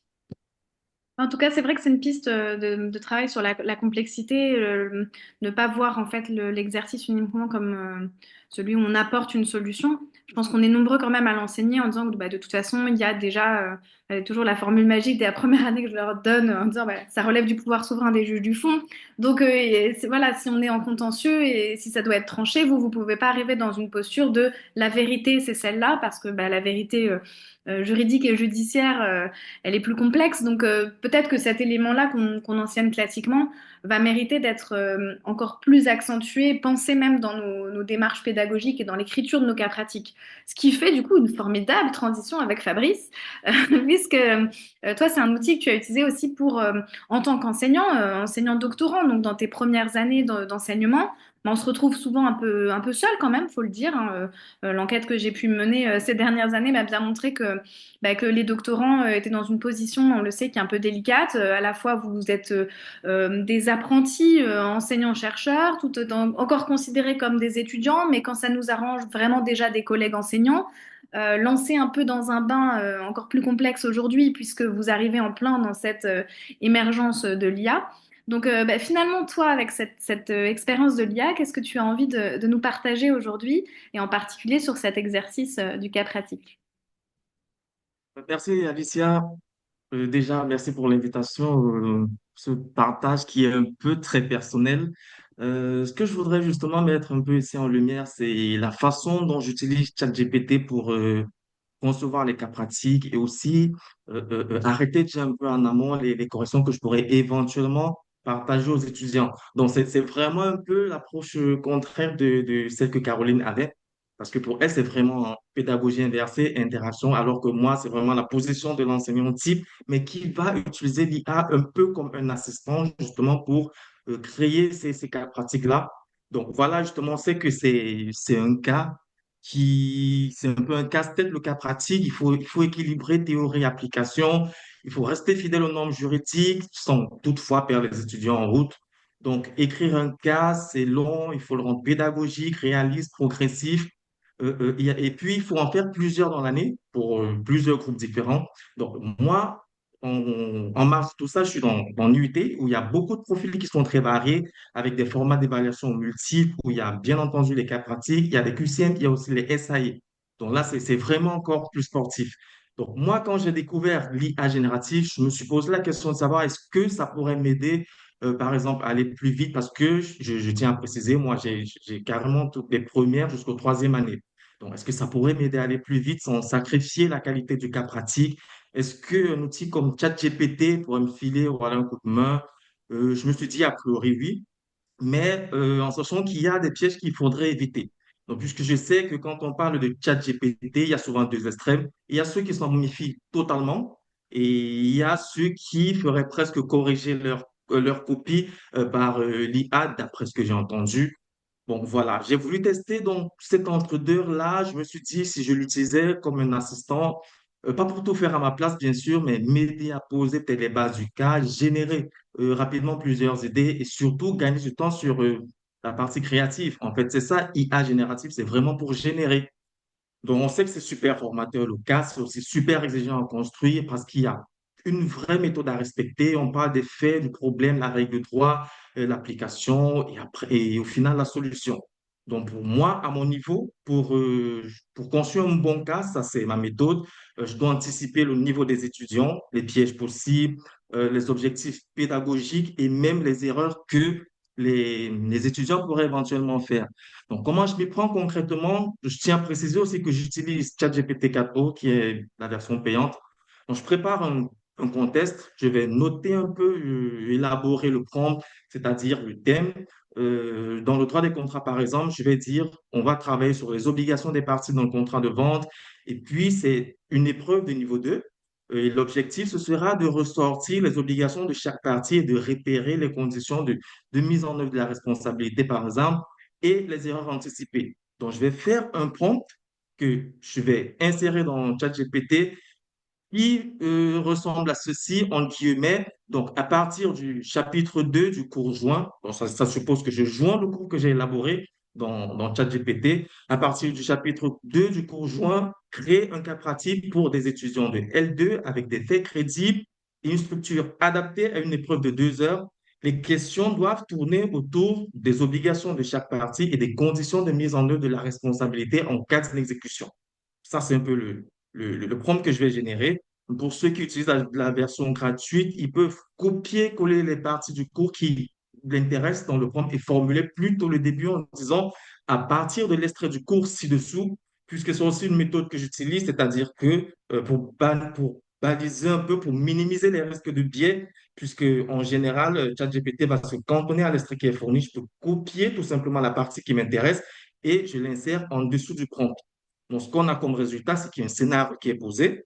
Donc, je regarde si les faits sont crédibles. Est-ce qu'il y a assez de matière pour que les étudiants développent? Est-ce que le piège est plutôt subtil ou trop gros? Puisqu'il faut essayer de calibrer si les étudiants sont en L1 ou plutôt en L3. Donc, parfois, je demande carrément une autre version si je ne suis pas vraiment satisfait ou je peux aussi voilà, combiner deux idées. Donc, je vais retravailler les détails si c'est nécessaire. Je reformule un peu les faits, j'ajuste les noms. Par exemple, en droit du travail, pour éviter les sensibilités en termes de discrimination, je peux être appelé à remplacer un nom par des acronymes ou par des noms factices. Et puis, je vais contextualiser. Donc, ça, c'est un peu ce que je fais en termes d'élaboration des preuves. Pour ce qui est de la correction, je, je vais donc dire à ChatGPT de baliser les réponses par rapport au cours que j'ai fourni. Et puis, je lui donne la méthode. Je lui dis, voilà un cas pratique, ça se fait, ce sont des faits, il y a un problème, il y a une règle, il y a une application du droit au fait, puis il y a une solution. Donc, tu vas t'appuyer uniquement sur le cours que je t'ai proposé et tu vas respecter la méthode pour élaborer quelque chose. Et voilà, au bout de quelques minutes, justement, il y a une proposition de correction qui est faite, une relecture et puis une correction. Parfois, il y a toute une réorganisation aussi qui va se faire. Mais toujours est-il que dans cet exercice-là, ça permet de grappiller ou de gagner quelques minutes, voire quelques heures. Donc, ce que ça change vraiment pour moi, c'est que j'estime que je gagne du temps sur les premières versions et puis je peux proposer des cas plus variés. Donc, il y a moins de redites au niveau des étudiants et ça permet d'adapter les niveaux. Donc, je vais créer des cas faciles, des cas moyens ou des cas plus poussés en fonction vraiment de l'objectif que je recherche auprès des étudiants. Et surtout, il faut rester dans une logique de progression pédagogique. Donc, parfois, quand j'utilise ChatGPT, dans cet exercice-là, ça donne des idées nouvelles, puisque parfois les scénarios proposés par l'IA donnent envie d'explorer un angle auquel je n'avais même pas pensé. Et il y a des cas où ça permet de voir que les étudiants peuvent se servir du cours pour apporter des éléments nécessaires pour répondre à une question, ou si le cours est plutôt très vague, et puis je vais les autoriser à aller fouiller d'autres sources. Donc, ce qui se passe, c'est que je ne vais jamais recopier le cas pratique en tel quel. Je vais vraiment relire, puisque c'est moi qui reste garant de la solidité juridique du test. Et puis, je vérifie toujours les propositions. Bon, parce que bien entendu, même si on essaie de baliser par rapport à un extrait du cours, il y a des hallucinations. Il y a parfois des incohérences dans le contexte ou dans les questions. Justement, je me souviens une fois, l'IA n'a pas pu nuancer en droit des contrats le dol et le vice caché. Et on sait qu'il y a des incidences différentes en termes de sanction du contrat. Donc voilà, c'est des petites subtilités comme ça que j'essaye d'avoir lorsque je travaille avec l'intelligence artificielle générative pour proposer des cas aux étudiants. Donc ça, c'est un peu ma modeste expérience que je voulais apporter. Je ne sais pas si, il y a des choses à dire dessous, s'il y a des questions. Merci Fabrice, c'est vraiment intéressant. Et ce que je trouve rassurant aussi, c'est que comme les étudiants, on les invite à discuter avec l'IA pour pouvoir réviser, répéter à partir d'un cours pour éviter les erreurs, nous, enseignants, c'est un outil aussi pour échanger. Alors, parfois, on n'est pas d'accord. Moi, je me souviens qu'une fois, j'avais voulu demander un plan de cours. Ces étudiants raffolent des plans de cours et que moi, parfois, je suis pas la meilleure pour les plans. Pas parce que je sais pas les faire, mais parce que je m'y contrains pas toujours. Et donc, pour m'amuser, je lui avais demandé un plan pour mon cours et j'avais trouvé ça très mauvais. Mais en fait, ça m'a obligée à réfléchir à quel serait un bon plan pour mon cours. Et voilà, donc ce que tu évoques là avec le cas pratique, ça vaut avec plein d'exercices et avec des choses beaucoup plus complexes. Ça m'évoque, parce que tu as parlé aussi du droit des contrats, dans le cadre du projet de clinique, parfois on leur propose des approches un peu différentes du droit des contrats. Et il y a un exercice sur lequel je me suis jamais lancée parce que je le trouvais trop chronophage, c'était l'escape game. ou en tout cas la conception d'un scénario où tu dois trouver des solutions complexes, mener une enquête, etc. Alors c'est très marrant pour les étudiants, mais c'est l'enfer pour l'enseignant parce que c'est des heures de boulot pour penser les outils, les étapes, etc. Pour finalement être résolu en 30 minutes. Donc c'est pas l'exercice sur lequel on va forcément, alors sauf si on est très très fan des jeux et des escape games, et là, récemment, en fait, j'ai fait un test avec l'IA et ça m'a donné envie. Tu vois, je pense qu'il n'est pas exclu que je me lance parce que ça m'a vraiment aidé à tisser un scénario que j'ai trouvé crédible, facile. Et ça, en tant qu'enseignant, je trouve que ça renouvelle notre créativité. On peut avoir écrit dans l'année peut-être 10 cas pratiques, bah à la fin, juste le nom des parties, on ne sait plus comment les appeler, on en a ras-le-bol. C'est un petit détail, mais voilà, il y a des choses comme ça où l'histoire qu'on a racontée 400 fois dans la responsabilité des pères et mères, hein, Alexandre, voilà, au bout d'un moment, on ne sait plus comment la raconter, et ben on va lui demander de nous la raconter autrement. C'est la même histoire, mais tournée autrement. Et en fait, je trouve que ça met un petit boost de créativité. Là où on n'ose pas toujours, bah, parfois on a des collègues hyper bienveillants vers qui on peut se tourner en disant, ah, t'as pas une idée ou voilà. Mais parfois on est assez isolé et on n'ose pas en fait demander autour de nous. Et ça nous permet de dialoguer comme tu l'expliques. Je trouve que c'est intéressant. J'ai vu qu'il y avait une autre réaction d'une personne. Je crois que c'est Victorine, vous avez réagi sur le fait que vous utilisiez un peu aussi de cette façon-là. Est-ce que vous avez envie de partager davantage ou pas forcément? Je sais pas si vous... Oui, désolée, je suis en route, donc bon. Euh, oui, bah en fait, j'étais tout à fait d'accord avec ce qui a été dit. J'ai un peu la même expérience en fait pour le fait de générer des cas pratiques de différents niveaux. Voilà, ça permet. Enfin, il faut réussir un peu à baliser les choses, mais en partageant à la fois d'un côté la méthode que l'on souhaite voir suivi par les étudiants et de l'autre aussi le contenu du cours, eh bien, je trouve que ça fonctionne plutôt pas mal. Après, les cas pratiques que j'ai fait jusqu'ici avec cet outil n'étaient pas des cas pratiques extrêmement compliqués, mais bon, en retravaillant les choses, j'imagine qu'on peut quand même arriver à quelque chose d'assez satisfaisant. Donc voilà, je trouve que ça fait gagner du temps aussi. Mais pour vous donner mon expérience plus généralement, outre donc les cas pratiques, j'ai réussi à utiliser l'IA pour générer des QCM, donc je crois qu'on va en parler après. Mais après, c'est vrai qu'au-delà de ça, j'ai un peu de mal à trouver d'autres applications vraiment pertinentes, en tout cas à réussir à l'utiliser pour d'autres choses. Donc c'est pour ça que je me suis intéressée par vos différentes pratiques et que je suis contente d'ailleurs d'avoir déjà et bien entendu des idées d'application pour proposer d'autres types d'exercices qui incluent en fait by design, si on peut dire, l'IA dès le début, parce que c'est désormais entré dans la pratique des étudiants. Voilà ce que je pouvais vous dire. Merci pour ce partage. Alexandre, peut-être qu'on peut rebondir sur le commentaire d'arrêt et on fera un petit point à l'issue de ton intervention sur les exercices si ça renvoie d'autres inspirations. Parce que vous voyez, c'est vrai qu'en s'écoutant les uns les autres, ça donne aussi des envies. Et puis après, comme ça, on pourra finir sur l'évaluation. Alors toi, finalement, bon, Alexandre, on travaille ensemble depuis longtemps. Euh, tu n'es pas un adepte, un passionné, un fan, un fou fada de l'ordinateur. On peut dire que Ouais. c'est pas l'outil numérique n'est pas ta passion première. Et je trouve que c'est important de le dire aussi parce que il y a des gens qui peuvent considérer que les personnes qui prennent la parole aujourd'hui, c'est des personnes qui sont très sensibles aux outils numériques, qui les utilisent tout le temps depuis le début, qui étaient tellement tellement heureux d'être confinés et de pouvoir utiliser un ordinateur tout le temps. Si tu me peux me permettre, Alexandre, c'est pas trop toi tout ça. Donc finalement, pourquoi tu t'es quand même tourné vers ces exercices? Qu'est-ce qui a attisé ta curiosité d'enseignant-chercheur? Et quel petit bilan provisoire tu en fais? Alors, c'est une très bonne question. C'est une très bonne question. Pourquoi, dans le cadre d'un séminaire de cinquième année avec des Master 2 en droit de la responsabilité civile, je me suis dit, tiens, à force de les entendre parler d'intelligence artificielle, je vais tout simplement leur présenter un travail généré par l'intelligence artificielle et voir un petit peu ce qui pourrait en ressortir, voir un petit peu s'ils pourraient au moins voir les erreurs, parce que comme ça a été dit, le travail sur le fond n'est pas extraordinaire. Alors, ce que je vais faire, le commentaire d'arrêt que m'a généré ChatGPT, je vais déjà vous l'envoyer dans le chat, hein, si vous voulez la voir. Euh, si j'y arrive, parce que je ne suis toujours pas un expert des ordinateurs. Voilà, ainsi. Et oui, je vais aussi le partager ici. Je pense que... Qu'est-ce qu'il me fait? Ah oui, là. Je pense que le mieux, c'est de commencer quelques minutes sur le fond, parce qu'on fait pas.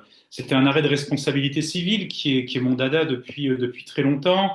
On est quelques-uns à en faire cet après-midi. Le monde étant petit, je suis très heureux de rencontrer cet après-midi Laurence Claire Renard, que je suis un peu obligé de féliciter pour la qualité de ses travaux en thèse, puisque ça m'avait beaucoup inspiré quand je rédigeais la mienne. Voilà qui est dit. Et je les avais fait travailler sur un arrêt qui avait fait beaucoup parler en responsabilité civile et tu connais bien le problème, Alicia, je me demande si tu ne l'avais pas commenté celui-là ou un auparavant, sur l'indépendance ou non, c'est très joyeux, c'est de la responsabilité civile, du préjudice de mort imminente lorsqu'on voit sa mort arriver. Est-ce qu'on peut considérer juridiquement que ce préjudice est indépendant des souffrances globales que l'on est par ailleurs en train d'endurer? La Cour de cassation avait rendu indépendant ce préjudice. Mais ce qui est intéressant dans le travail de ChatGPT, on ne va pas revoir le fond, c'est déjà de voir que l'intelligence artificielle ne va pas, ça serait plutôt la moindre des choses, présenter un plan juridique en deux parties et deux sous-parties. On a une introduction, on a un propos qui est coupé en six, et on n'a donc pas le minimum qu'on peut attendre d'un étudiant de première année, à savoir un plan en deux parties et deux sous-parties. Sur le fond, on est sur quelque chose d'extrêmement moyen. On ne va pas y revenir, on l'a dit, parce que l'intelligence artificielle, en réalité, et ça a été dit dans le chat tout à l'heure, l'intelligence artificielle, pour le moment, n'a pas encore accès à des sources extrêmement, comment pourrait-on dire, pertinentes. Elle n'a pas accès aux revues juridiques. Donc là, je pense que le travail qu'elle a trouvé, elle a dû mixer quelques blogs juridiques d'avocats ou de je ne sais quel professionnel du droit. Je ne remets pas du tout en cause leurs compétences, mais en tout cas, ça donne quelque chose de relativement imprécis qu'un étudiant moyen de deuxième année pourrait faire. Dans l'introduction, on n'a pas le fondement de la demande, on n'a pas le texte qui fonde la solution, on n'a pas un parallèle avec un arrêt du même jour qui s'était prononcé sur un autre préjudice moral, d'inquiétude, etc., etc. Bon, on n'a pas grand-chose. Je ne vais pas monopoliser la parole. Si vous voulez le lire et si vous êtes intéressé sur le fond, je vous l'ai envoyé. Quand j'ai donné ça aux étudiants, il y a deux choses qui m'ont extrêmement surpris. Je ne suis pas un fanatique d'ordinateur, Alicia, et quitte à parler de mes défauts cet après-midi, je ne suis pas un grand spécialiste de la pédagogie, de ses avancées, de son évolution, de la façon de faire de la bonne pédagogie. Comme tout enseignant, je pense être un bon pédagogue, mais c'est vrai que ce n'est pas des questions que je me pose dans l'évolution de ma pédagogie. Et quelque chose que j'ai remarqué, c'est que ça a un petit peu démystifié l'intelligence artificielle. Je me demande si les étudiants ne voient pas l'intelligence artificielle comme un outil à eux, qui serait une petite possibilité alors non pas de tricher, mais de se simplifier la vie par rapport à l'exigence du prof qui veut qu'on ouvre des bouquins, qu'on aille en bibliothèque, qu'on révise des cours. Et là, ils auraient un petit peu le coup fourré de demander à l'intelligence artificielle et de faire comme si ils avaient fait le travail. Et de voir que le prof, pour ne pas dire l'adversaire, utilisait aussi le même outil qu'eux, ça les a un petit peu étonnés et ça a fait tomber, je pense, un mur. Et c'était assez intéressant cette idée de démystifier, de dire bah, nous aussi on peut utiliser l'intelligence artificielle, même si je me considère un peu moins bon qu'eux. Ensuite, sur le fond, quand ils ont travaillé ça a permis de créer une discussion beaucoup plus rapide que lorsqu'on va d'abord leur demander de faire la fiche d'arrêt. Et c'est vrai que ça, l'IA arrive un petit peu à catalyser quelque chose de très intéressant qui renvoie à une évolution des étudiants. Hein. Mes premiers cours, c'était au tout début du siècle, dira-t-on. C'est-à-dire que les étudiants aujourd'hui ont besoin de concret. Ils aiment de moins en moins les grandes présentations théoriques. Je ne sais pas si cette génération a appris des tables de multiplication ou des poèmes par cœur sans réfléchir à l'école, mais je ne pense pas qu'ils ont fait ça. Ils veulent des choses concrètes. Ils veulent que leur travail soit immédiatement efficace. Ils aiment pas trop la préparation, etc. Ils font quasiment plus de brouillons aux examens d'ailleurs, hein. Ils veulent vraiment de l'efficacité. Et là, l'avantage, c'est qu'il y avait des erreurs à trouver. Et du coup, la discussion s'est très aisément et très facilement engagée. Ils ont trouvé quelques points. J'avais fait un petit topo sur le fond auparavant, avant de leur donner ça. Euh, alors, c'était intéressant, mais c'était aussi, même pour des Master 2, assez limité, hein. On n'est pas rentré dans des grandes discussions. Il y a même certaines erreurs qu'ils n'ont pas relevées, hein. Personne n'a relevé, par exemple, il n'y avait pas le fondement textuel du pourvoi en cassation, ce qui est toujours un petit peu gênant. Et personne n'a été non plus un peu comme l'intelligence artificielle, ils n'ont pas été plus loin que l'arrêt, qui est en réalité, comme tout arrêt, dans un contexte, il faut voir sa portée, sa valeur, l'indemnisation des préjudices moraux en droit de la responsabilité civile, c'est d'actualité depuis des dizaines d'années, et ils n'ont pas réussi nécessairement à faire les liens. En revanche, sur ce qui était dans l'arrêt, ça ils l'ont à peu près bien vu. Mais c'est vrai que sur le fond, j'étais un petit peu déçu, hein, il faut le dire, de leur travail. En revanche, ce qui est très intéressant, c'est que l'IA, ça permet d'être un outil qui va les aider à produire. Et comme eux, ils aiment bien produire par eux-mêmes aujourd'hui, l'exercice a été très satisfaisant et je pense que je le reprendrai. Pourquoi pas en leur faisant faire des cas pratiques, hein, suite aux deux exemples très intéressants que j'ai écoutés préalablement de mes collègues, parce que ça leur permet d'avoir de l'outil, alors de l'outil moyen, hein, on est d'accord sur le fond, mais peut-être qu'ils voient après l'intérêt d'avoir de la documentation, d'avoir du boulot préalable avant d'aller rédiger leurs commentaires d'arrêt, travailler leur mémoire, etc., etc. Et peut-être que ça les incitera finalement, quand ils vont voir que c'est un travail un petit peu moyen, à faire les choses un peu plus proprement, à aller ouvrir des ouvrages, aller en bibliothèque. Peut-être qu'il y a ce côté un petit peu incitatif de l'intelligence artificielle qui les mènera vers ce chemin. En tout cas, pour le moment, on a cette capacité de les faire travailler sur les erreurs de l'intelligence artificielle. Mais pour terminer, je partagerai les angoisses de notre collègue Eden tout à l'heure, qui est venu nous dire que, avec raison, que le jour où l'intelligence artificielle se sera améliorée, voir si un jour elle pourrait avoir accès aux revues juridiques payantes, hein. Là, je pense qu'on sera sur un tout autre niveau de fond et sur un tout autre niveau de difficulté pour nous en tant qu'enseignants. Voilà les quelques mots que j'avais à vous dire pour ne pas monopoliser la parole, les échanges étant extrêmement intéressants en cet après-midi. Merci beaucoup Alexandre pour ce partage. Alors l'exercice du commentaire d'arrêt, c'est un exercice assez français, hein, quand même, on peut le dire, mené un peu différemment par nos collègues, notamment québécois, puisque certaines étaient présentes cet après-midi.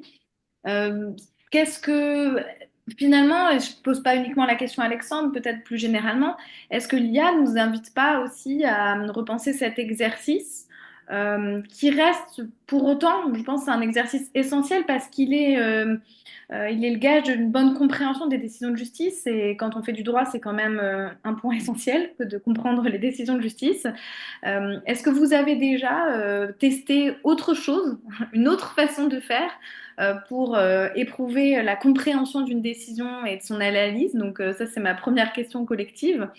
Et si vous n'avez pas aussi radicalement changé l'approche, est-ce que vous avez un regard qui a changé sur l'exercice du commentaire d'arrêt? Est-ce que vous pensez qu'il faut qu'on s'attelle à le repenser? Alexandre évoquait un point qui reste classique et sur lequel j'ai des discussions, alors avec toi, mais plus avec mon co-bureau, sur le plan en deux parties, deux sous-parties, qui est un peu un élément Je récurrent. pense pas, hein.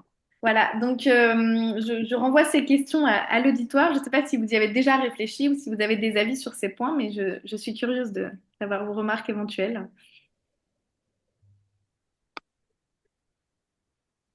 Oui, Laurence? Oui, bah merci pour cette découverte sur le commentaire d'arrêt, Alexandre. Je Je ne suis pas sûre qu'on puisse continuer à faire faire à nos étudiants des commentaires d'arrêt comme on les faisait jusqu'à présent, parce que même si le résultat n'est pas optimum, hein, c'est pas un 18 sur 20, mais certains étudiants qui se contentent d'avoir 10 ou d'avoir 12, eh bien la correction de ChatGPT, elle va pouvoir les satisfaire. Et puis je pense que si on alimente, c'est parce que là, si on lui dit fais-moi la fiche d'arrêt ou le commentaire d'arrêt de telle décision en lui donnant l'arrêt. Mais si après on lui dit bah est-ce que tu peux approfondir tel aspect de l'arrêt? Est-ce que tu peux formuler la question de droit différemment? Est-ce que tu peux, à partir de cette fiche d'arrêt, me donner un plan qui pourrait valoir pour mon commentaire? Je pense que en améliorant, en discutant avec l'IA, on va arriver à un résultat qui sera meilleur. Avec un minimum de connaissances, oui, par exemple, on va lui parler quel autre préjudice de la nomenclature d'un TIAC auquel on pourrait faire appel pour rapprocher du préjudice d'angoisse de mort imminente. Mais voilà, ça nécessite certaines connaissances de l'étudiant. Mais voilà, il y a les deux choses. Soit l'étudiant moyen se contentera de la correction de ChatGPT et il sera noté par un chargé de TD qui mettra 10, 11 ou 12, parce que c'est bien rédigé, parce que l'essentiel y est. Même s'il y a des erreurs, bon, bah, c'est pas parfait, mais ça lui donnera une note qui le contentera. Seulement quand il devra refaire l'exercice sur table en examen, si on n'est pas dans du contrôle continu intégral, bah, quand il devra refaire un commentaire d'arrêt, il n'aura jamais fait de commentaire d'arrêt de sa vie, et là, bah, il sera confronté plus à un 4 qu'à un 10. Donc là, ce que je trouve intéressant, en résumé, je ne vais pas monopoliser la parole non plus, c'est qu'on peut utiliser l'IA pour faire des exercices que l'on donne sans que l'étudiant ait accès à ChatGPT. Donc ça, nous, on peut le faire, on peut faire des cas pratiques, bon, le commentaire d'arrêt, on n'a pas besoin de l'IA pour donner un sujet de commentaire d'arrêt, mais ça, on peut le faire.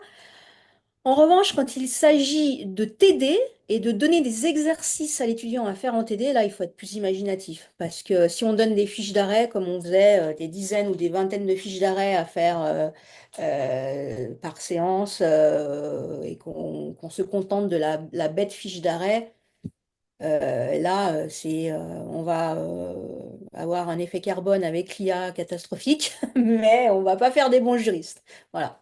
Ça, c'est sûr. Bah, Laurence, pour aller dans votre sens, le fondateur de Good Legal qui travaille avec nous, enfin qui a fait des interventions avec nous, et c'est une IA générative qu'il a créée justement pour faire des fiches d'arrêt, pour générer des fiches d'arrêt.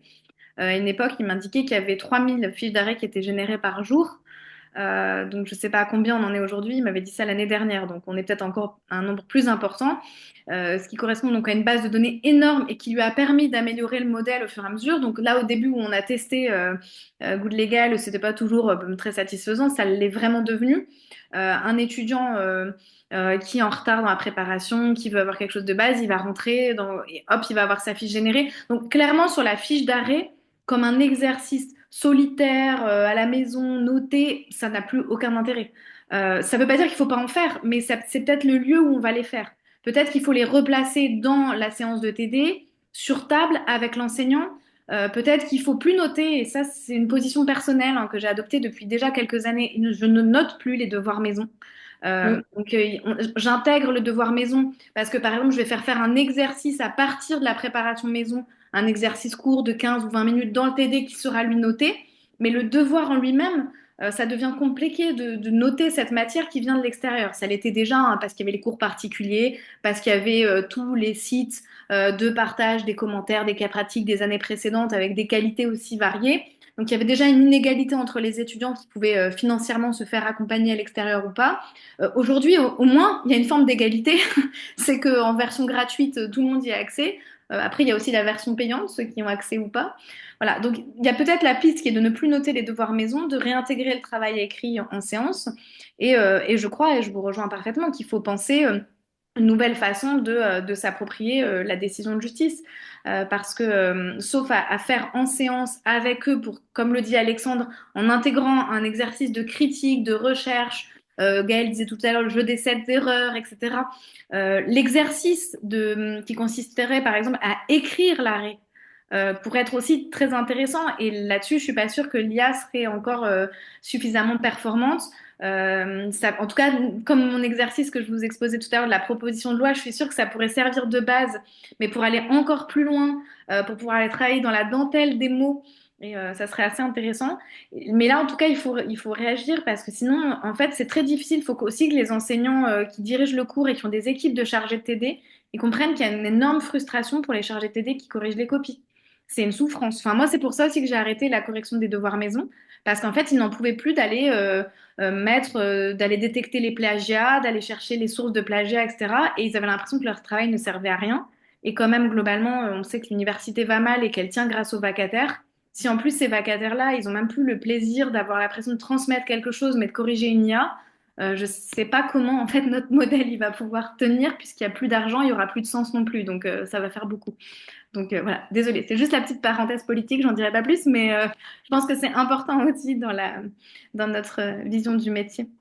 Peut-être pour être certain de bien entendre Alexandre, on va lui laisser la parole, le deuxième Alexandre, et finir du coup la réflexion sur l'évaluation. Et si entre-temps d'autres remarques vous viennent, d'autres partages d'exercices ou d'autres envies d'expérimentation, n'hésitez pas aussi dans le fil de la conversation.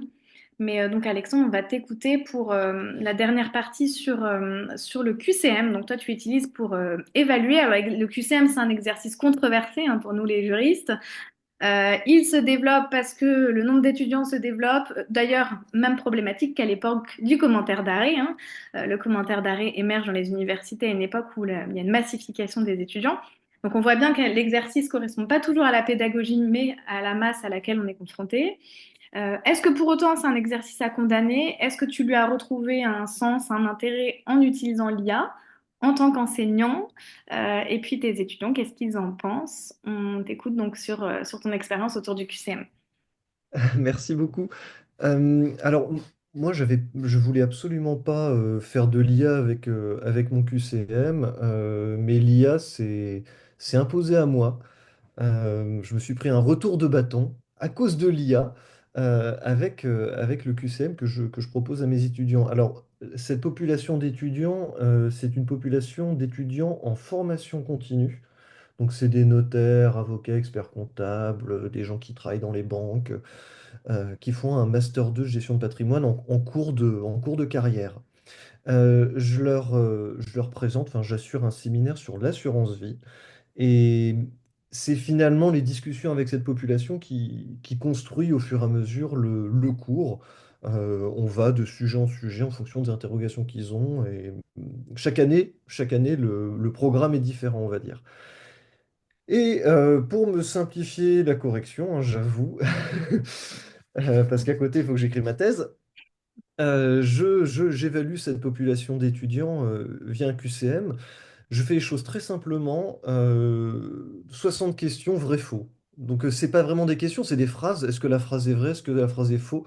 Il n'y a pas d'entre-deux, il n'y a pas de discussion possible.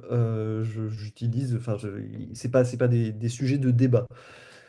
J'utilise pas l'IA pour faire mon QCM, pour fabriquer mes questions. Je fais quelque chose de très équilibré. En fait, quand j'ai un cours, bah, après, en rentrant en train, bah, je ponds une vingtaine ou une dizaine de questions qui correspondent enfin, qui correspond à ce qu'on a traité. Et alors, cette année, c'était pas arrivé avant, cette année, les étudiants me sont tombés dessus en cours de séminaire, paniqués, en me disant au secours, on a soumis votre QCM de l'année dernière. Alors, normalement, ils ne devraient pas l'avoir parce que c'est juste pour l'examen, quoi. Ils doivent remplir dessus, mais bon, je sais pas, ils prennent des photos, ils se le repassent d'une promo à l'autre. Euh, donc, on l'a soumis à plusieurs IA et aucune IA n'avait de résultat qui ressemblait à une autre. Les réponses étaient très dissemblables, donc on comprend plus rien. Voilà. Donc, ça a créé, en fait, l'utilisation de l'IA comme outil de révision par l'étudiant à partir des QCM de l'année dernière dont ils n'ont pas le corrigé officiel, a créé un vent de panique. Et donc j'ai dû les rassurer, leur dire que oui, j'avais peut-être fait quelque chose de très difficile l'année dernière, mais que ça va être plus simple, et puis que vous n'êtes pas capable de répondre, mais c'est parce que le cours change chaque année, donc j'ai pas vu avec ces étudiants la même chose que vous. Et ça m'a mis la puce à l'oreille, je me suis dit, mais vraiment, l'IA est pas capable de donner de bonnes réponses à ça, comment ça se fait? Et donc j'ai soumis mon QCM de cette année, cette fois, à Juriv IA, donc c'est le chat GPT gratuit de juristes en donnant le barème et en donnant mon PDF et en disant à l'IA, bon bah, réponds vrai ou faux à l'ensemble de ces phrases. Donc il n'y a pas vraiment de prompt à faire, de choses un peu complexes à demander. Là, c'est vrai, faux. Et j'ai été enfin, très surpris parce que là, c'est pas tout à fait des raisonnements juridiques, c'est assez mécanique. Et ben, dès qu'il y a un petit piège, bah, l'IA tombe dedans et c'est assez fou. Je trouve qu'elle est symptomatique du phénomène. Je vous donne la première question du QCM, et en vous donnant la réponse, enfin, vous allez voir, c'est une question fiscale extrêmement basique. Le régime d'imposition applicable aux bénéficiaires d'assurance vie est plus intéressant lorsque le contrat se dénoue après 8 ans. Donc la phrase est-elle vraie, est-elle fausse? En fait, elle comprend un énorme piège qui est que ce délai de 8 ans, c'est quelque chose d'important pour la fiscalité du contrat, mais lorsqu'on retire soi-même de l'argent du contrat, c'est une fiscalité, on va dire, impôt sur le revenu. Après 8 ans, on a une meilleure fiscalité pour soi-même. Mais là, ma question, c'est le régime d'imposition applicable aux bénéficiaires d'assurance vie, donc lors du dénouement du contrat, donc c'est une fiscalité plutôt de transmission, pour laquelle le pivot, c'est une question d'âge, 70 ans, avant 70 ans ou après 70 ans, mais ça n'a rien à voir avec les 8 ans. Donc en fait, la réponse est fausse, mais il y a un piège dans la question, c'est que si on se concentre sur les 8 ans, on va dire, ah oui, 8 ans égale fiscalité intéressante. Oui, mais c'est pas de cette fiscalité dont il s'agit. Et ChatGPT tombe dans le panneau, je sais pas, il fait des... Peut-être que le résultat est statistique et donc il voit 8 ans, fiscalité avantageuse, bah, il tombe dans le panneau et dans plein d'autres panneaux, la plupart des petits pièges, en fait, il tombe dedans. Et donc je lui ai soumis et il a eu comme note 27 sur 60. Donc, bon, bah, on peut aussi répondre avec un D, hein, on arrive à peu près au même résultat, sans doute. Donc, mauvais. Alors, ce que j'en tire, moi, ça me donne pas envie de construire des QCM avec l'IA ou de faire corriger par l'IA. Ça me donne envie d'avertir mes étudiants dès le départ que l'exercice que je vais leur donner à faire est un exercice qui comporte des pièges, qui n'est pas compliqué en soi, mais pour lequel, aujourd'hui, l'IA leur est d'aucun secours. Donc, ça sert à rien qu'ils essaient de le faire corriger par une intelligence artificielle et qu'ils aient peur de cet exercice parce que l'IA n'est pas armée pour répondre à ce genre de choses. Et donc, je m'y ferai plus prendre. Voilà, je serai très clair au moment, on va dire au début de l'année, où j'annonce la nature de l'examen, en expliquant que cet examen n'est pas, voilà, ne peut pas être fait par une intelligence artificielle.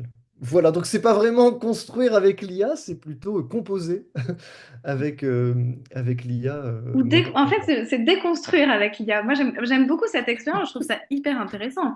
Comment, en fait, c'est finalement les étudiants qui se sont créés une angoisse. Oui, En fait, l'IA est devenue un obstacle dans leur apprentissage parce que, en fait, en voulant l'utiliser parce qu'ils étaient certains de pouvoir contourner, en fait, les difficultés de ton épreuve, ils se sont dit, ben, oui, petit malin, on reprend ce qui s'est passé l'année dernière. En plus, les profs sont pas créatifs, ils font tout le temps la même chose, c'est bien connu. Voilà, donc du coup, il va reprendre les mêmes questions et on aura les réponses à l'avance.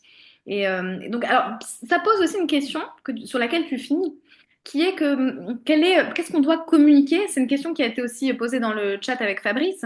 En fait, qu'est-ce qu'on leur donne par rapport à l'IA? Parce que si à un moment donné on se forme, on travaille, on expérimente, le but c'est qu'on reprenne une longueur d'avance. Enfin, je trouve que c'est quand même plus confortable dans notre posture d'enseignant d'avoir un peu d'avance que d'être en retard, en tout cas. Et donc, qu'est-ce qu'on leur donne comme information? Fabrice posait la question dans le chat en disant, bah, finalement, est-ce qu'on doit, comme l'indiquait Laurence tout à l'heure, à partir de documents, on doit leur expliquer comment utiliser les documents, comment prompter, comment nourrir la machine pour que la réponse soit la plus pertinente possible. Est-ce que ça fait partie de notre travail? Est-ce qu'on doit leur apprendre ça? Qu'est-ce qu'on leur annonce au début de l'année par rapport à l'épreuve? Donc toi, tu le dis là. En fait, je dois leur annoncer maintenant que il faudra pas utiliser cet outil-là parce que cet outil-là va leur mettre en quelque sorte des bâtons dans les roues dans l'apprentissage, dans la réflexion, qu'il est dangereux pour eux.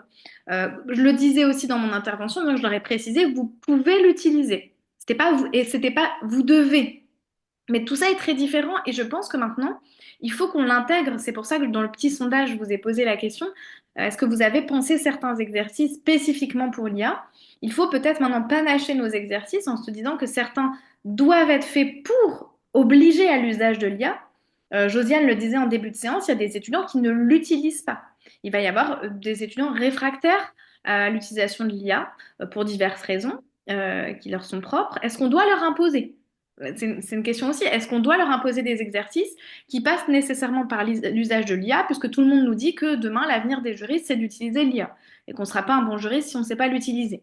Donc, quelle posture on doit adopter dans ces radicalités, en fait, entre ceux qui l'utilisent tout le temps pour tout et ceux qui refusent de l'utiliser complètement? Et est-ce qu'on doit penser des exercices? Donc, comment on doit communiquer autour de l'IA? Peut-être que d'autres parmi vous ont des expériences avec ça, de moments où ils ont dit aux étudiants utilisez-le, l'utilisez pas, est-ce qu'ils vous suivent?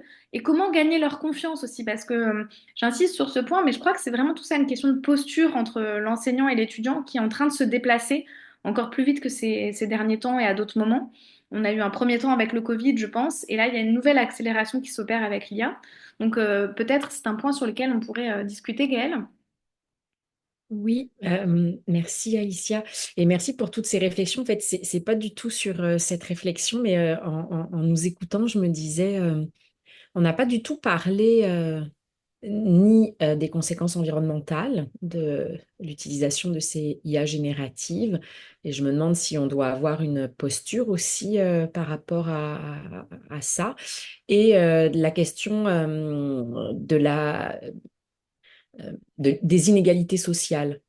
Tous les étudiantes et étudiants ne sont pas nécessairement habiles à utiliser ces moteurs, mais ils n'ont pas aussi nécessairement les mêmes outils à leur disposition.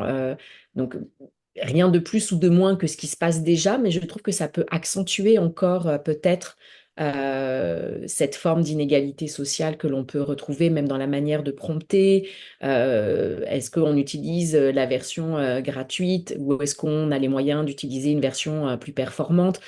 Moi, tous ces enjeux me questionnent. J'ai pas de réponse, hein, c'est juste je vous les livre, mais ça m'interpelle aussi dans la question de est-ce qu'on leur demande ou pas d'utiliser l'IA générative, mais est-ce qu'on doit aussi intégrer ces questionnements dans notre réflexion pédagogique? Oui, je pense que tu as tout à fait raison. La dimension écologique, elle est essentielle. Et d'ailleurs, en fait, je crois qu'elle va avec l'idée qu'on n'a pas besoin de l'utiliser tout le temps. En fait, enfin, il faut rationaliser l'usage. Parce que si déjà on rationalise les usages pédagogiquement, parce que si on leur dit c'est pas bon pour la planète, il y en a certains et certaines qui le savent déjà mieux que nous. En fait, il y en a déjà qui ont une réaction de dire mais moi je vais pas l'utiliser pour tout et n'importe quoi. Il y a une conscience écologique dans la jeune génération qui est plus forte que dans les générations précédentes. Je le constate, je l'entends, on en a discuté. Mais ça suffit pas, en fait. Il y a tout le reste. Et donc, nous, on a notre conscience aussi de se dire, bah, si on fait que des exercices qui mobilisent l'IA pour la moindre phrase à écrire, on contribue à ce processus d'utilisation. En plus, on doit peut-être les sensibiliser. Il y a certaines IA qui sont quand même moins énergivores que d'autres. Pour des usages de correction orthographique, c'est peut-être pas la peine de passer avec les IA les plus énergivores. Enfin voilà. Et donc tout ça, il faudrait pouvoir nous-mêmes se former mieux. L'État a mis en place un comparateur. Je sais pas si vous l'avez testé des IA. Alors j'ai plus la référence en tête, mais je pourrais la chercher pour la renvoyer. C'est intéressant parce que vous pouvez prompter, ça vous donne le résultat et ça vous permet de comparer les IA. Et ensuite, il vous met le bilan carbone. Et ça, c'est intéressant parce qu'on nous dit, bon, bah, finalement, entre l'IA, il y a vraiment une énorme différence parfois pour le bilan carbone. Et donc, ça peut être intéressant de se dire, finalement, pour le résultat que je voulais atteindre, qui était de corriger mes fautes d'orthographe, en vérité, celle qui consomme beaucoup moins, elle est tout aussi performante. Donc, ça sert à rien que j'aille sur ChatGPT, qui quand même est souvent celui qui consomme le plus. Voilà. Donc, ça fait partie aussi de notre formation. Et là, il faudrait être aussi appuyé, aidé par les institutions parce qu'on ne pourra pas, nous, enseignants, en droit, hein, quand même, on le rappelle, on n'est ni informaticien, ni enfin, tout faire. Donc, ça serait bien d'être relayé, appuyé et d'avoir des modules qui nous permettent d'accéder à ce savoir-là, en fait, cette connaissance. Et puis après, pour les inégalités, je te rejoins, mais je suis partagée. Parce que j'ai l'impression que ça les réduit dans une certaine mesure. Là où je voyais il y a quelques années vraiment des étudiants avec le prof particulier qui corrige le truc, voilà, c'est un coût beaucoup plus élevé que de ChatGPT, même enfin, ou d'une IA générative avec un abonnement à 20 € par mois. Que tout le monde ne peut pas se permettre de payer, c'est certain. Mais le prof particulier, il coûte au moins 30 € de l'heure. Donc voilà, il y a une forme d'inégalité, puis après on retrouve l'inégalité liée à l'écriture, liée au milieu social dans lequel on évolue. Si on a autour de soi des personnes qui sont dans des milieux qui vont nous former à l'IA, enfin, ça c'est sûr. Et donc c'est pour ça que Josiane le disait, c'est pour ça qu'il faut aussi une base commune pour tout le monde, pour mettre au moins les fondamentaux en commun aux étudiants et peut-être profiter de cette base pour leur dire, bah voilà, il y a des moments où il ne faut pas l'utiliser. En fait, parce qu'il y a d'autres outils de correction d'orthographe, parce qu'il y a d'autres outils pour vous proposer une reformulation, parce qu'il y a votre cerveau aussi, il est vachement bien, vous allez voir.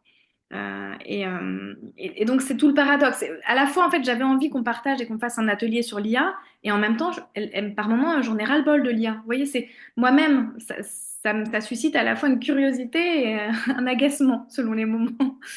Donc, vous avez peut-être aussi éprouvé ces derniers temps cette sensation, mais se dire, bah, je coupe tout, on ferme tout, et un carnet, un stylo, c'est vachement bien. Et d'ailleurs, je ne sais pas si vous observez ce phénomène, mais moi, dans le cours de troisième année que je vous partageais tout à l'heure, j'ai un étudiant, et en fait j'en ai trois, ils sont assis à côté, qui écrivent tous leurs cours à la main, qui n'ont plus d'ordi. Et je crois soupçonner que l'un d'eux vient d'avoir la meilleure note au partiel final. Voilà. Et j'ai pas encore décacheté, mais j'ai un doute. Dans la continuité de ce que tu disais, c'est très mal poli. Je suis tellement mal à l'aise avec l'ordinateur que j'ai pas retrouvé la fonction pour lever la main. D'habitude, c'était en bas, ça y est plus. Je me demande si c'est pas aussi notre rôle un peu pédagogique d'expliquer que l'IA, il faut pas s'en servir tout le temps parce que de toute façon, pour le moment, les résultats sont, on l'a vu, hein, je l'ai vu dans le commentaire, Alexandre l'a vu dans le QCM, sont moyens. Et peut-être que leur expliquer que l'IA, c'est pas la solution magique qui permettra d'avoir 19 tout le temps. Ben, ça va empêcher, comme tu le dis, sur de la simple vérification d'orthographe. Je veux dire, ce que fait Word, c'est quand même assez correct. C'est pas la peine d'aller voir une IA. Pour d'autres choses, c'est pas la peine d'aller voir une IA. Pour poser une question, on peut aussi taper dans le moteur de recherche, parce qu'il y a, il y a, il y a un usage de l'IA aujourd'hui. Certains étudiants me disaient qu'ils vont plus sur les moteurs de recherche. Ils posent la question à l'IA. Comment planter un olivier dans le jardin? Ils vont plus regarder sur Google, ils vont poser directement la question. Et leur dire que finalement, le résultat de l'IA, c'est rien d'autre qu'une, qu'une accumulation de réponses déjà disponibles, parce que l'intelligence artificielle s'appelle intelligence artificielle, mais elle est certainement pas intelligente, elle ne fait qu'amasser de la connaissance. Ça peut être aussi un bon moyen d'éviter cette problématique sur le débat de l'inégalité sociale, voire de la consommation carbone.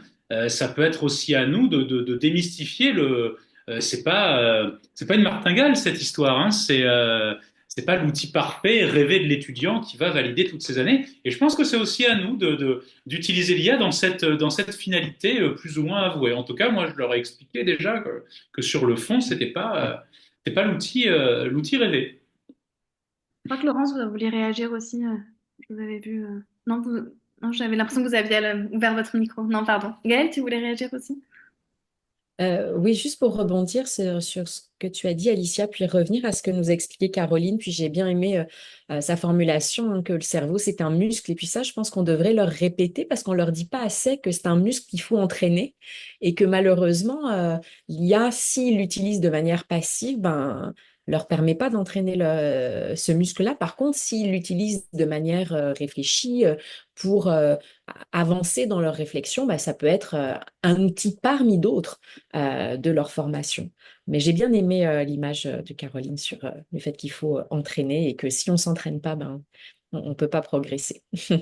Oui, et puis remettre les choses, Eden posait la question tout à l'heure, mais il faut remettre les choses en séance, en cours. Et donc, c'est vrai que c'est un sacrifice, entre guillemets, de transmission de connaissances. auquel on est encore beaucoup attaché en faculté de droit parce qu'on a toujours l'impression que notre cours doit être exhaustif, ce qu'il n'est jamais d'ailleurs. Et en fait, même dans les cours magistraux à très grands effectifs, ça n'empêche pas de prendre des temps de 5-10 minutes où on demande aux étudiants, et là, du coup, ils peuvent chercher à plusieurs. Au lieu de faire des exercices chacun chez eux, en train chacun de faire la recherche et de faire monter le bilan carbone individuellement, on peut avoir des groupes en TD, on peut avoir des recherches collectives. Donc, on utilise l'outil, on réduit un petit peu le bilan carbone, même si ça reste pas idéal. Et puis, on supervise, on voit comment ils font. Parce que bah, tu le donnais l'exemple avec ta collègue qui faisait le carnet en fait d'observation par l'étudiant lui-même, mais nous on devrait faire des carnets d'observation de nos étudiants, de voir comment ils utilisent. Moi quand je leur fais des exercices dans l'amphi de première année et que je me balade, même des exercices de recherche comme tu dis Alexandre, hein, comment, je leur dis bah, finalement si y a ça et pas si ça, bah, cherchez, demandez à Google ou à votre moteur de recherche préféré. Et quand je les vois chercher, je suis sidérée. Je me dis, oula, attendez, on va faire un petit point de 5 minutes sur les recherches juridiques, hein. On va commencer par ça, ça va vous rendre quelques services. Et donc, c'est pas long. Et je sais qu'il y a beaucoup de collègues qui ont cette angoisse de je vais pas finir mon cours, je vais pas pouvoir avoir dit, transmis tout ce qu'il faut transmettre. Mais en fait, ce temps-là, vous transmettez du fond qui reste dans leur tête parce qu'ils sont allés le chercher eux-mêmes. Ils l'ont vu s'afficher sur leur écran et en plus, ils sont vraiment avec vous quand ils font ça. Ils sont pas en train de regarder une série ou faire un jeu ou quoi que ce soit avec leur ordi. L'ordi sert à mettre du contenu juridique, à aller chercher le contenu juridique. Et donc voilà, je pense que cette question aussi de l'usage de l'IA, elle nous oblige à repenser la pédagogie, c'est ça qui est fascinant, et qui permet d'injecter dans des cours magistraux à très grands effectifs, c'est pas un obstacle, et dans des séminaires et dans des activités qu'on fait avec eux. Et donc de plus attendre simplement bah, du descendant, vous avez fait ça, vous restituez, on corrige. Caroline, elle l'a dit aussi avec le cas pratique, on voit bien comment les étudiants se sont réengagés, même ceux qui n'étaient pas les plus performants, parce qu'ils vont chercher. Ils vont chercher les erreurs, ils vont chercher les problèmes. Ils sont pas dans la même posture. Voilà. Mais après, le problème, c'est quand la recherche avec l'IA, et l'exemple final d'Alexandre est très intéressant, c'est quand elle devient un ennemi. Donc moi, j'ai souvent pris cette réflexion qui est pas très élégante, mais qui marche bien avec les étudiants. Je leur dis, l'IA, c'est votre meilleur ami, mais parfois, c'est un peu votre meilleur ami de fin de soirée. Il faut pas lui faire confiance. Il n'est pas toujours très lucide. Donc, il faut aussi savoir reprendre le pouvoir du choix et des mots. Et c'est pour ça aussi que bah, les différentes propositions que vous avez faites aujourd'hui, elles sont intéressantes parce que notre commun, je crois que ça nous fait tous et toutes retravailler vraiment sur les mots. Ça les remet à leur place. Pourquoi c'est si important en fait d'avoir les mots justes, précis en droit. Et ça, si on arrive, grâce à l'IA, à revenir sur ce chemin, je trouve que c'est vraiment intéressant. Laurence? Oui, je voulais revenir aussi sur, et c'est ce que je dis aux étudiants, quand l'IA ne sait pas, l'IA invente. Son but, c'est de proposer Mm. une réponse qui paraît vraie, Mm. mais pas une réponse qui est forcément vraie. Et donc là, oui, ça peut être l'ami de fin de soirée, ouais. Ouais. Ouais, c'est ça. Ou l'étudiant qui a pas trop bossé, mais qui veut quand même montrer qu'il essaye de faire quelque chose, mais effectivement. Est-ce que Il m'a- d'autres... l'IA m'a inventé des fonds d'indemnisation quand même, avec Ah, les ça, c'est sites. pas mal. C'est quand même fort, hein. Mieux que le législateur, dis donc. Qui pourtant a beaucoup de créativité dans ce domaine. Mm. Eh bien, écoutez, merci beaucoup pour cette présence. On a commencé à l'heure, on finit à l'heure. Comme quoi l'IA nous permet aussi d'être efficace parfois. Merci beaucoup d'avoir proposé toutes ces réflexions. C'était vraiment très intéressant. Et j'espère qu'on aura l'occasion de pouvoir faire d'autres sessions. Je pense que d'ici les vacances d'été, nos diverses activités vont bien nous occuper. Et puis, il va nous falloir retrouver quelques cohortes d'étudiants pour réexpérimenter et retrouver d'autres usages. Mais j'aimerais bien qu'on puisse vous reproposer une session comme celle-là, peut-être à la rentrée justement, pour lancer la Avec dynamique, plaisir. les retours de pratique. En tout cas, gardez cet esprit, comme je le disais en début de session, tout le monde n'était pas là, mais avec Caroline Boutécroc, quand on s'est rencontrés il y a 7 ans maintenant, on compte plus les années, on s'est depuis plus quitté sur la pédagogie et c'est vrai qu'on a traversé ensemble la période du Covid qui pour moi, je me disais, bah, ça y est, la fac va bouger, il va se passer quelque chose parce qu'on se rend compte qu'on peut faire autrement et il s'est pas passé grand-chose. Et finalement, là, avec l'IA, ben, je vois bien que beaucoup de gens sont désemparés parce qu'ils réalisent qu'il faut faire quelque chose et ils ne savent pas comment s'y prendre. Donc là, je pense qu'on n'a pas le choix, mais c'est extrêmement enthousiasmant en fait. Enfin, il y a plein de choses qui vont très très mal à l'université, mais nos cerveaux sont là. Les cerveaux des étudiants sont là et tant que tout ça est bien présent, je crois qu'on peut continuer à garder un petit peu espoir. Donc, ben, merci pour vos cerveaux et bon courage pour ceux et celles qui sont en thèse. Une pensée particulière pour vous et puis pour tous les autres collègues, bien sûr, dans leurs différents parcours. Et au plaisir de se retrouver dans une prochaine session. Merci. Merci à vous. Au revoir. Merci Alicia Au pour la revoir, validation. à bientôt. Merci Au revoir. Alicia. Au revoir.